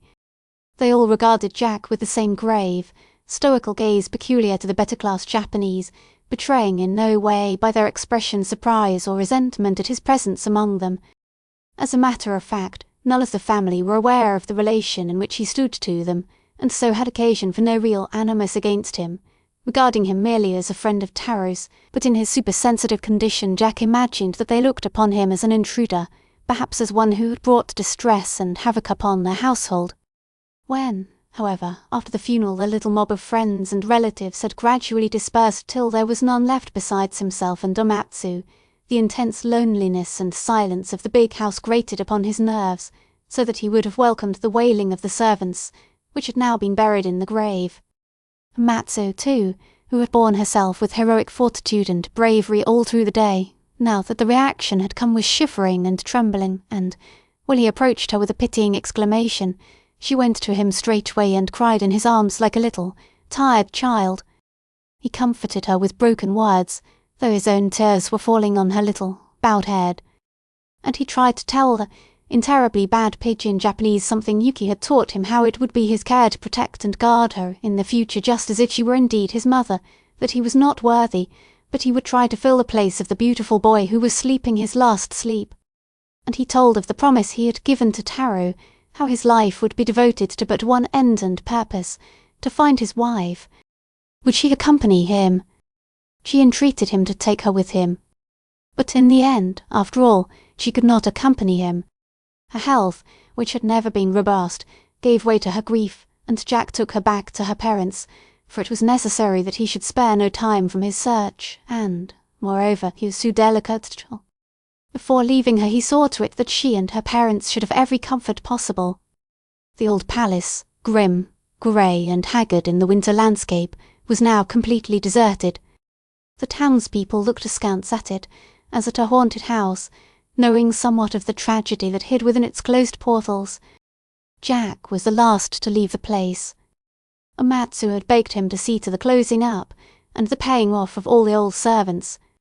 When he had finally come out he was shocked at the curious crowd of neighbours who had gathered about the gates and were whispering and gossiping about him and waiting for him.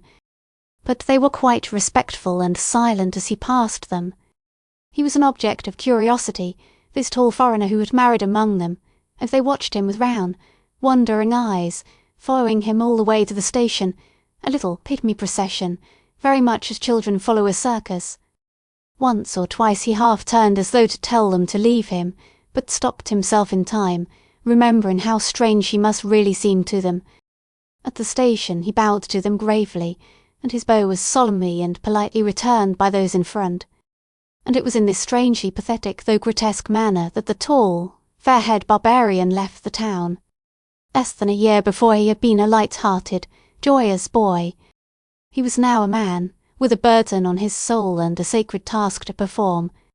Moreover, there was an awful abyss in his life that must be bridged. Never again would life have for him the same rosy bow of promise, not until he had found that other part of his soul, his sun goddess. 714 the side bars torn. A pilgrim of love. Jack Bigelow went up to Yokohama, where the Tokyo detectives thought they had a clue to the girl's whereabouts. A new and very beautiful geisha had appeared among the dancing girls, and as no one seemed to know anything about her history it was thought that she might be the missing Yuki, but she had disappeared only the day before his arrival there. Jack spent a month in the big metropolis, shadowing the tea gardens, and watching, with the assistance of men he had hired, every geisha house and garden, but though many girls apparently answering to the description of Yuki were brought before him, none of them proved to be the missing girl, and the disgust the young man experienced at their total unlikeness to his wife was only equalled by his bitter disappointment. A telegram from police headquarters brought him back to Tokyo. Here he was told that the detectives had traced the missing girl to Nagasaki, a seaport on the western coast of This was the city where Yuki's father had first lived in Japan. He had been the son of a rich silk merchant and had come to Japan in order to extend his knowledge of the silk trade and expand his father's business. But Stephen Burton had become infatuated with the country, had married a Japanese wife, assimilated the ways of her people, and in time had even become a naturalized citizen. He never returned alive to his native England, though strange, cold, red-bearded men had taken his body from the wife and had crossed the seas with it. Old Sir Stephen Burton had never forgiven what he considered the mesalliance of his son, and hence Taro and Yuki had never seen or known any of their father's people, and he himself had died while they were yet children. Some feeling of sentiment might have brought Yuki to this place. Moreover, there were many public tea-houses there where she could quickly find employment. The police were positive in their statements that they were not mistaken in the identity of the girl they claimed to be Yuki. Travelling by slow and tedious trains, with no sleeping accommodations and but few of the modern luxuries that are necessities on American trains, travelling by kuruma, with the flying heels of his runners scattering the dust of the highway in his eyes, when the landscape before, behind, and around him seemed a maze of dazzling blue, travelling on foot, when he was too restless to do otherwise than tramp, he was weary and ill when he finally reached Nagasaki. Here an amazing horde of nakoders pestered him with their offerings of matrimonial happiness. He had no heart for them. They stifled him with memories that were better sleeping. The tea-house to which he had been directed was owned and run by an elderly geisha who, in her day, had been noted for her own beauty and cleverness. She was all affectation and grace now. She met Jack with exaggerated expressions of welcome, and in a sweet, sibilant voice pressed upon him the comforts and entertainments of her. Poor place. He did not pause to exchange compliments with her. Was there not in her house a girl, very beautiful and very young, who sang and danced? Madame Pine Leaf, that was her name, allowed her face to betray surprised amusement at the question. Why, her place was famous for the beauty of her maidens, and every one of them danced and sang more bewitchingly than the fairies themselves. But she only said, very humbly, My maidens are all unworthily fair, and all of them indulge in the honorable dance and song. It is part of the accomplishment of every geisha. Yes, but you could not mistake this girl. She is distinct from all others. Her eyes are blue.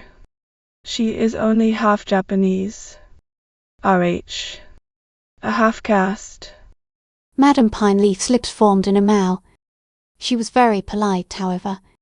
She pretended to consult her mind. Then she begged that he would remain, at all events, and see for himself all her girls. Impatiently he waited, a terrible nervousness taking possession of him at the mere possibility that Yuki might be near him. But though he scanned with almost seeming rudeness the faces of the inmates of the place, none of them was like unto her whom he sought. When he paid his hostess, who, recognizing in him a generous patron, had been careful to stay close by him the entire evening, his face betrayed his exceeding disappointment. The woman glanced at the big fee in her hand, and a feeling of pity and gratitude called up all her native prevarication. Now that she had spent the whole evening turning a matter over in her mind, she recalled the fact that only a few days before a girl answering exactly to his description of his wife had worked for her for a short period, but unfortunately she had left her and gone to Osaka. Madame Pine Leaf's face was guileless, her words convincing. There was gentle compassion in her eyes, which added to the comfort of her words. Jack wrung her slim hands gratefully till they ached. Osaka? How far away was that? Did Madame Pine Leaf believe he had time to get there before she would leave? What was the exact address? Yes, she believed he would be in time, and she drew out a dainty tablet and wrote an address upon it, and with deep and graceful obeisances she prayed that the gods would accompany and guide him. He reached Osaka at night, where its many strange canals and narrow rivers were reflecting the lights of the city, like glittering spearheads, on their dark, shining surface. The hotel was miles from the station, but the streets were deserted, and there was no traffic to hinder the flying feet of his runner. At night the city seemed strangely romantic and peaceful, a spot that would have attracted one of Yuki's temperament. But daylight revealed it as it was a bustling commercial centre, where everybody seemed hurrying as though bent on accomplishing some important mission. Jack stayed but a few days in Osaka. She was not there. The proprietor of the Osaka Gardens, hearing his story, humbly apologized for the fact that while such a girl had honored for a short season his unworthy gardens, she had left him now some days ago. Whither had she gone? To Kyoto. And in Kyoto, the most fascinating and beautiful city in all Japan, he was sent from one tea house to another, each proprietor acknowledging that one answering to the description had been in his employ, but declaring that she had left only a short time previous. She was only a visiting geisha, who moved from place to place. Finally he traced her back to Tokyo, the place whence he had started on his weary pilgrimage. She was the chief geisha, so he was told, of the Sansiinkas. With his brain swimming, his lips almost refusing him speech, he went straightway to this place. The proprietor received him with magnificent humility, and, listening to his disjointed questions, answered that all was well. She was even then within his honourably miserable tea-house. For the privilege of seeing her he would be obliged to make an honourably insignificant charge, and, if he the august barbarian desired to take her away with him, a further fee must be forthcoming.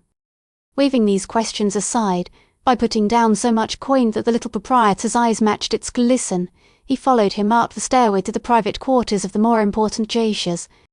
Into one of the rooms he was unceremoniously ushered. A girl who sat on a mat put forward her 2 hands, and her bowed head on top of them.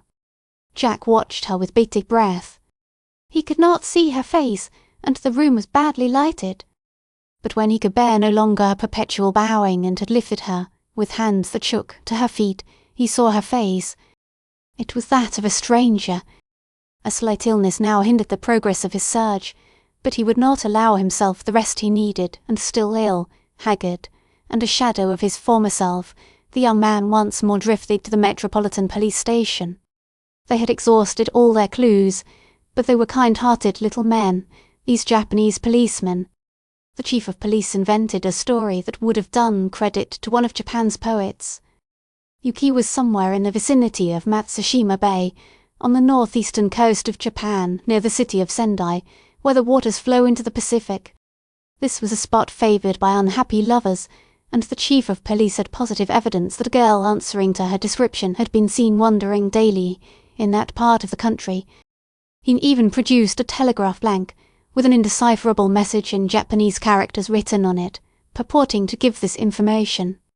His advice to the young man was to go to this honourable place and stay there for some time. The country was large thereabouts. He might not find her at once, but soon or late surely she would turn up there. Jack was impressed with his glib recital, and then, moreover, he remembered that Yuki had told him much about this place, which they had planned to visit together some day. He started straightway for it, buoyed up with a hope he had not known in months. And the chief of police snapped his fingers and bobbed his head and clinked the big fee he had received. These foreign devils are naive, he said to an assistant. The cringing assistant agreed. They believe any August lie, he replied. His superior frowned. It was for his good, after all, he returned, tartly. In the city of Sendai, Jack put up at a small Japanese hostelry, and from there each day he would start out and wander down to the beach of the wonderful bay. It was all as Yuki had pictured it, with her vivid, passionate imagery. There were the countless rocks of all sizes and forms scattered in it, with strange, shapely pine trees growing up from them, and the one bare rock called Hadakajima, or Naked Island, and all the beautiful romances, impossible and dreamy as the fairy tales of a classic Oriental poet, that she had woven about and around this place, came back to his mind now, haunting him like a beautiful dream, until the memory of her, and the influence of the beauty of the place, seemed to cast a mystic spell about him. For, oh, the scenes that enwrapped the bay! The slopes and hillocks and the great mountains beyond were garbed in vestal white, pure and glistening. The snowflakes had tipped the branches of the pine, and there they hung, like glistening pearl drops, sometimes dropping with little bounds on the rocks, there to freeze or melt into the bay. And some vague fancy, baffling in its hopelessness, nevertheless, clung to him that possibly she might have come hither to this peaceful spot, far from the scenes where they had loved and suffered so deeply, for, with unerring insight, Jack knew that she had loved him. Bit by bit he traced backward in his mind every proof she had given him of this, and now, when the sorrow of her loss seemed more than he could bear, the knowledge of this upheld and cheered him always. But the beauty of Matsushima could give him no peace of mind or soul, for he was alone. The stillness and silence of the very atmosphere, the tall pine trees, bending gracefully in the swaying, swinging breezes, seemed to mock him with their calm content. The bay was enchanted, yes, but too haunted by the imagination of the little feet that had perhaps wandered along its shore. In a little village only a short distance from the beach, inhabited by a few simple, honest fisher-folk, Jack tried to ascertain whether they had seen aught of her he sought. But they babbled fairy stories back at him. There had been many witch-maids who had haunted the shores of Matsushima, many young girls, who had lost their minds through unfortunate love affairs, had wandered thither. They were the ghosts of these unfortunate lovers, who had sought in death the bliss of love denied them in life, which now haunted the shore of the bay. But the strange, fair man who had lost his bride would meet the same untimely though poetic fate the simple people never doubted. And so, like one who has lost his soul, he wandered hither and thither throughout the islands of Japan in search of it. Sunshine had been the dominant element in Jack Bigelow's character, and in a less degree impulsiveness and generosity. No one had ever given him credit for intensity of feeling or greatness of purpose. But sometimes tribulation will bring out such qualities which have lain hidden beneath an apparently superficial exterior. A deep, abiding love for his summer bride had sprung into eternal life in his heart. She was never absent from his mind. There were moments when for a time he would forget his immeasurable loss, and would drift into memory, and in fancy relive with her that dream summer. She had become the soul of him. She would remain in his heart until it ceased to beat. Yuki's wanderings. Had Jack followed Yuki on the night she went out of his house and life, he would have known that she was not to be found in all Japan. She had hurried from his and Taro's presence with but one object to take herself forever from the sight of the brother whom she had loved but who had repulsed her, whom she had dishonoured in trying to assist. She took the road for Tokyo, and, head downward, sobbing like a little child who has lost its way in the dark, stumbled blindly along until she had come within its limits. She had no idea whither she was going now, what she would do. Her mind could only contain her grief. But, as she wandered aimlessly about, weeping silently, an address slipped itself into her consciousness, the address written on the card handed her by the American theatrical man months before, when he had followed her from the tea-house. She had studied the card curiously at the time, and now, though the name had escaped her, she had really never been able to make it out. Her mind still held the address. She turned in the direction in which she knew the American's house lay, and at length found it, wearied both by the anguish of her mind and by her long walk. Yes, the American gentleman was in, said the garrulous Japanese servant who answered her timid summons. He had returned from lands far south less than a week ago, and now in 2 more days he would be off again. Did she want to meet him? Perhaps he slept. Yuki said she would speak with him but a minute, and the servant vanished. Almost immediately the manager appeared before her, frowning heavily. But at sight of her his face brightened wonderfully. "Why, if it ain't the girl I had seen at the tea garden," he cried. "Come right inside." And he eagerly drew her, unresisting, within. 2 days later, on board the Yokohama Maru, Yuki left her native Japan. As the ship weighed anchor, she closed her eyes and faintly clung to the guardrail. All about her she could hear the passengers talking and laughing, a few were cheering and waving flags and handkerchiefs to friends on shore. And long after the wharf was only a dim, shadowy outline she still clung there to the rail, her hands cold and tense. Someone put an arm about her, and she started as though she had been struck. "You are not ill already, you poor little thing?" said a woman's clear, pleasing voice. Yuki regarded her piteously. She dimly recognized in her the wife of her employer, and she struggled to regain her scattered wits, but vainly. She was only able to look up into the sympathetic face of the other with eyes which could not conceal the turbulent tragedy of her soul. Why, you are shivering all over, and are as cold as Jimmy. Come over here. She turned and called peremptorily to her husband, who hastened forward, throwing his cigar overboard. Look here, she's sick already.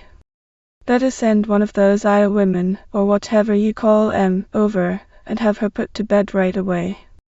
I undressed her, submissive as a little child, and put her into the berth of a little stateroom, which seemed to Yuki, who had never in her life before been on board a vessel of any sort, save the tiny craft about the rivers at her home, like a tiny cage or vault, wherein she, exhausted and weary, had been put to die. She lay there with the surging bustle of the ship's noises overhead and the tremulous growl of the waters beneath the ship droning in her ears like the melancholy ringing of a dying curfew bell at twilight. The ayah reported to the manager's wife, an ex-comic opera prima donna, that she was resting and sleeping, but when that impetuous, big-hearted woman peeped in on her, she found Yuki's eyes wide open. She whirled into the small stateroom, almost filling it with her large person, and sat down beside the poor little weary girl and looked at her with friendly and approving eyes. You're like a pretty picture on a fan, she said. The prettiest Japanese girl I've seen. I think we'll be fine friends, don't you? Yuki could only assent with a weary little nod of her head. She closed her eyes.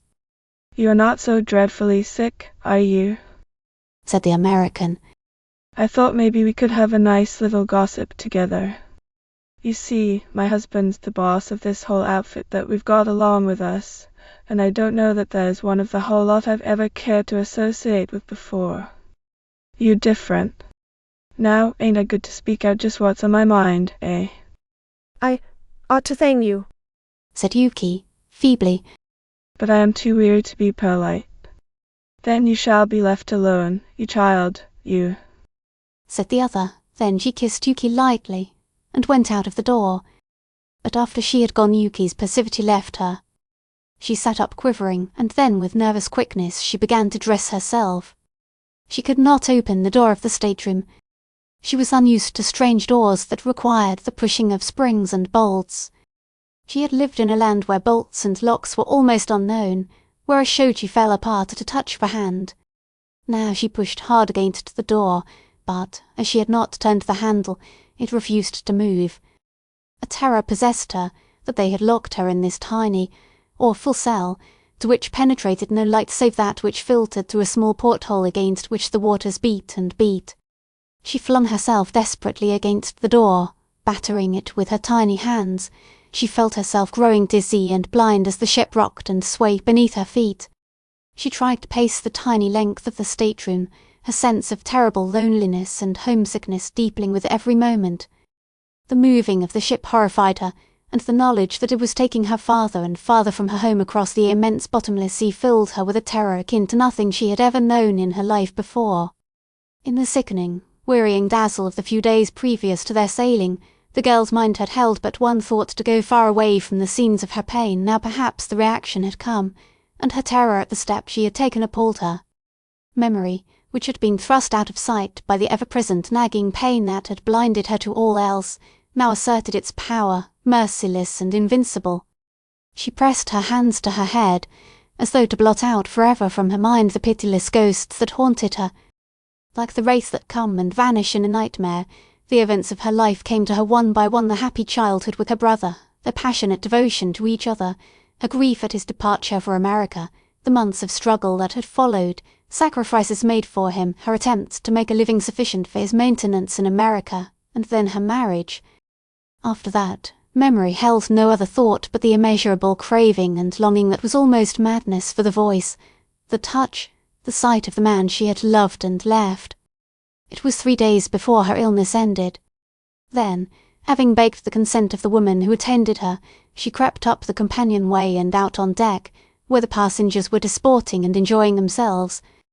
She had looked forward to the time when she would regain sufficient strength to leave her prison cell, for such she regarded her stateroom.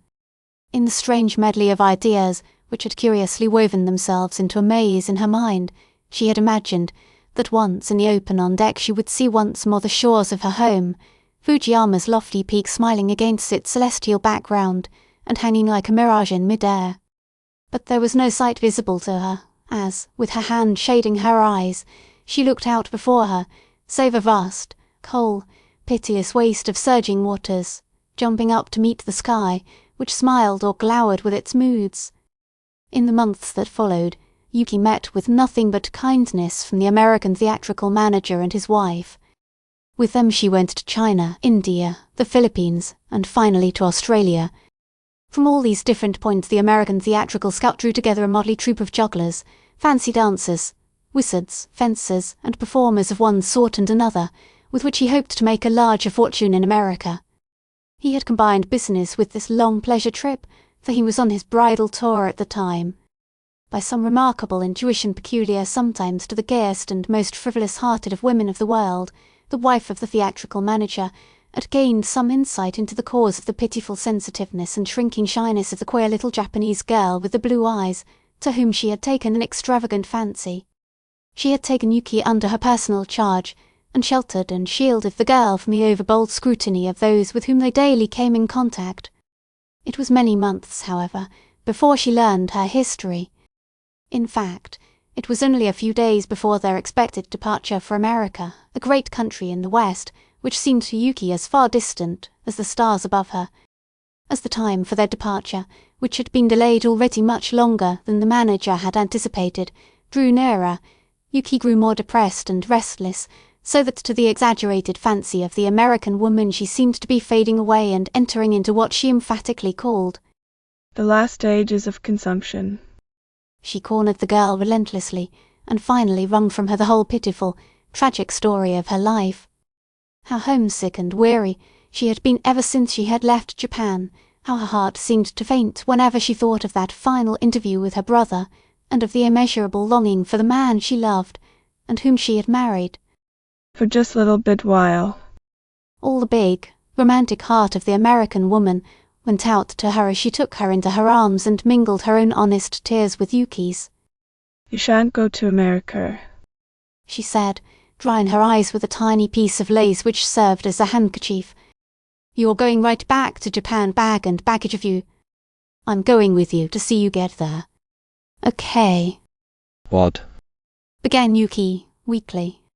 Never mind now. I know he expects to sail in a week. I don't. I'm boss. See? The season of the cherry. Blossom. In summer, the fields of Japan are alive with colour, burning flat lowlands shimmering with the dazzling gleam of the natane and azalea blossoms. In autumn the leaves, as well as the blossoms, have caught all the tints of heaven and earth, and in winter the gods are said to be resting after their riotous ramblings during the warm months. But in the springtime they wake, and in their lavish renewed youth bless hill and dale and meadow and forest with an abandon unlike any other time of year. It is the season of the cherry blossom, of the mating of the birds, the babbling of the brooks, and the chattering and unfolding anew of all the beauties of nature. It was 2 years from the day when Jack and Yuki had married each other in the springtime. And Jack was back in Tokyo.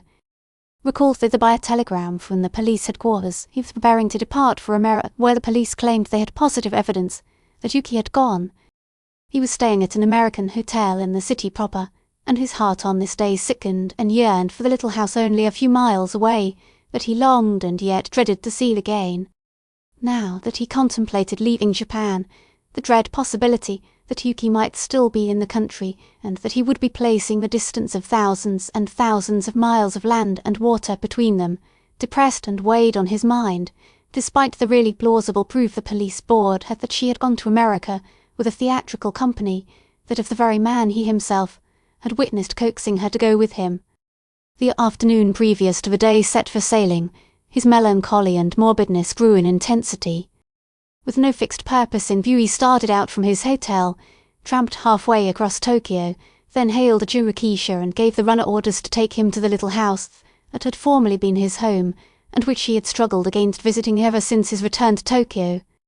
As in a dream the interminable stretch of rice fields, blue mountains, and valleys and hamlets, stretching away into misty outlines, flashed by him, and he noted only half absently how the heels of his runner were all worn hard just as if they had dried in the sun. Yuki once had called his attention to this. Their honourable souls are the same. She had said. It is the perpetual running. The gods have mercifully protected the feet from pain. The landscape about him, familiar as the face of a mother, gave him no pain now. He was conscious only of a sense of ineffable rest and peace, as a traveller who has wandered long feels when nearing home. And soon the runner had stopped with a jerk, and was doubling over and waiting for his pay.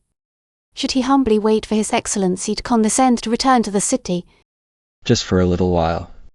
Jack told him absently. And he went through the little garden gate and up the pebbled adobe path, now arched on either side by 2 rows of cherry blossom trees, that met at the top and made a bower under which to walk. When he had pushed the door backward and stepped inside, he paused irresolute, his heart paining him with its rapid beating. Coming from out the blaze of the outdoor light into the shadowed room, his vision dazzled him. But gradually the objects inside grew upon his consciousness, and a rosy pain, an ecstasy that stung him with its sweetness, shot upward like a dawn through all his being. He scarcely dared breathe, so potent was the influence of the place upon him. He feared to stir, lest the spell, ghostly and entrancing as the influence of a magic hand, might vanish into mistland, for with all the immeasurable pain that rushed to his heart in a flame was mingled a tentative, exquisite pleasure, a survival of the old joy he had once known. And there came back to his mind whisperings of the old mysterious romances she had been wont to ramble into. What was that tale of the spirit which haunted and was felt but never seen? Was there not behind it all some mysterious possibility of such a spirit? For the very furnishings of the room, the mats, the vases, the old broken-down hammock, and his big tobacco-bon, each and all of them suddenly assumed a personality, the personality of one he loved. Stepping on tiptoe, he crossed the room and stooped to touch the little drum, the sticks of which were snapped in twain. And then he suddenly remembered how she had broken them because he had complained one day that her drum disturbed him. He had liked the koto and the samisen, the drum she had beaten on when she mocked him. Now the sight of it beat against his brain and heart. He could not bear the sight of those little broken sticks. He tried to cover them with his handkerchief, as if they were the evidence of a crime. The place is haunted, he said, and scarce knew his own hollow voice, which the echoes of the silent room mocked back at him. I shall go mad, he said, and again the echoes repeated, Wad, wad, wad. Then he covered his eyes, and sat in silence, motionless and still. From afar off there came to him the melancholy sweetness of the bells of a neighbouring temple. They caused his hearing exquisite pain. What memories were recalled by them! But now every toll of the bells, slow and muffled, seemed to speak of baffled hope and despair. There was no balm in their sweet monotone. Would they never cease? Why were they so loud? They had not been so formerly. Now they filled all the land with their ringing. What were they tolling for? And, why had the ghostly visitants of his house caught up the tone, and softly, sweetly, with piercing cadence, chanted back and echoed the sighing of the bells? The house was full of music, inexpressibly dear and familiar. He started to his feet, trembling like one afflicted with ague, and gradually words, in a fairy language that he had learnt to love, began to form themselves into the melody of a voice. Slowly, painfully, like one led by unseen, subtle, persuasive hands, he went forward, and up the spiral stairs till he had reached her chamber, and there he stood, like one who has come far and can go no farther. One other presence besides himself was within. This he knew, and still could not comprehend. He could see her plainly, just as she had been in life, her little, shining head, her dear, small hands, the long, blue, misty eyes, and the small mouth with the little pathetic droop that had come to it in the last few days they had been together. She stood with her hands raised, dreamily loitering before a mirror, putting cherry blossoms in her hair on either side of her head. But at the prolonged silence that ensued she turned slowly about, and then she saw the man standing silently in the doorway. She was not a girl to scream or faint, but she went grey with fear, and stood perfectly still there in the middle of the room. Then gradually her eyes travelled upward to the man's face, and there they remained transfixed. For a long while they faced each other thus, both with hearts that seemed not to beat. Then the man made a movement towards her, a passionate, wild movement, and she had dropped the flowers from her hands and had gone to meet him. The next moment he was crushing her to him. When he released her but a moment, it was to hold her again and yet again, as though he feared to find her gone, his arms empty once more, as they had been for so long. He could only breathe her name. Yuki. Yuki. My wife. My wife. Neither tried to explain. There was time enough for that. They were absorbed alone in the fact that they were together at last. Someone noisily entered the house and whirled up the stairs. It was the American girl. She gazed in upon them with eyes and mouth agape in amazement. Well, I never... She ejaculated, and went out and down the steps, sobbing aloud. Such a romance. Such a nice, big fellow, too. And, oh dear me, I've lost her sure enough now forever. Bother men, anyhow. And she jumped into Jack's jinrikisha and bade the man take her on the instant to Tokyo. Meanwhile the lovers had wandered out into the open air. He was holding both her hands in his, and his eyes were straying hungrily over her face. Her eyes bewitched him, her lips thrilled him. The 1,000 petals of cherry blossoms were falling about them, and the birds had all flown to their garden and were twittering and bursting their little throats with melody. A fugitive wind came up from the bay and tossed the little scattering curls about her ears and temples. A strand of her hair swept across his hand. He stooped and kissed it reverently, and she laughed and thrilled under the touch of his lips. I love you with all my soul, he said. Do not laugh at me now, she said. Dear my lord, I will never laugh more at you. I laugh only for the joy at being with you. I will take you to my home, he said. I will follow you to the end of the world and beyond, said she. And we will come back here again, love. We will take up the broken threads of our lives and piece them together. They shall never again be broken, she said. But he must needs spoil her divine faith. Till death do us part, he added. No, no. We will have the faith of our simple peasant folk. We did forever and ever. Yes, forever, he repeated. The end. I hope you enjoyed reading the book A Japanese Nightingale with me. If you liked this, please remember to like and subscribe. Please visit at Adonomy if you want to see different types of videos we produce. For statistics on our videos, visit at Adonomy Core. Visit our story reading channel website at https://adonomy.com/adonomyproject/obnomastories/. Happy YouTube travels.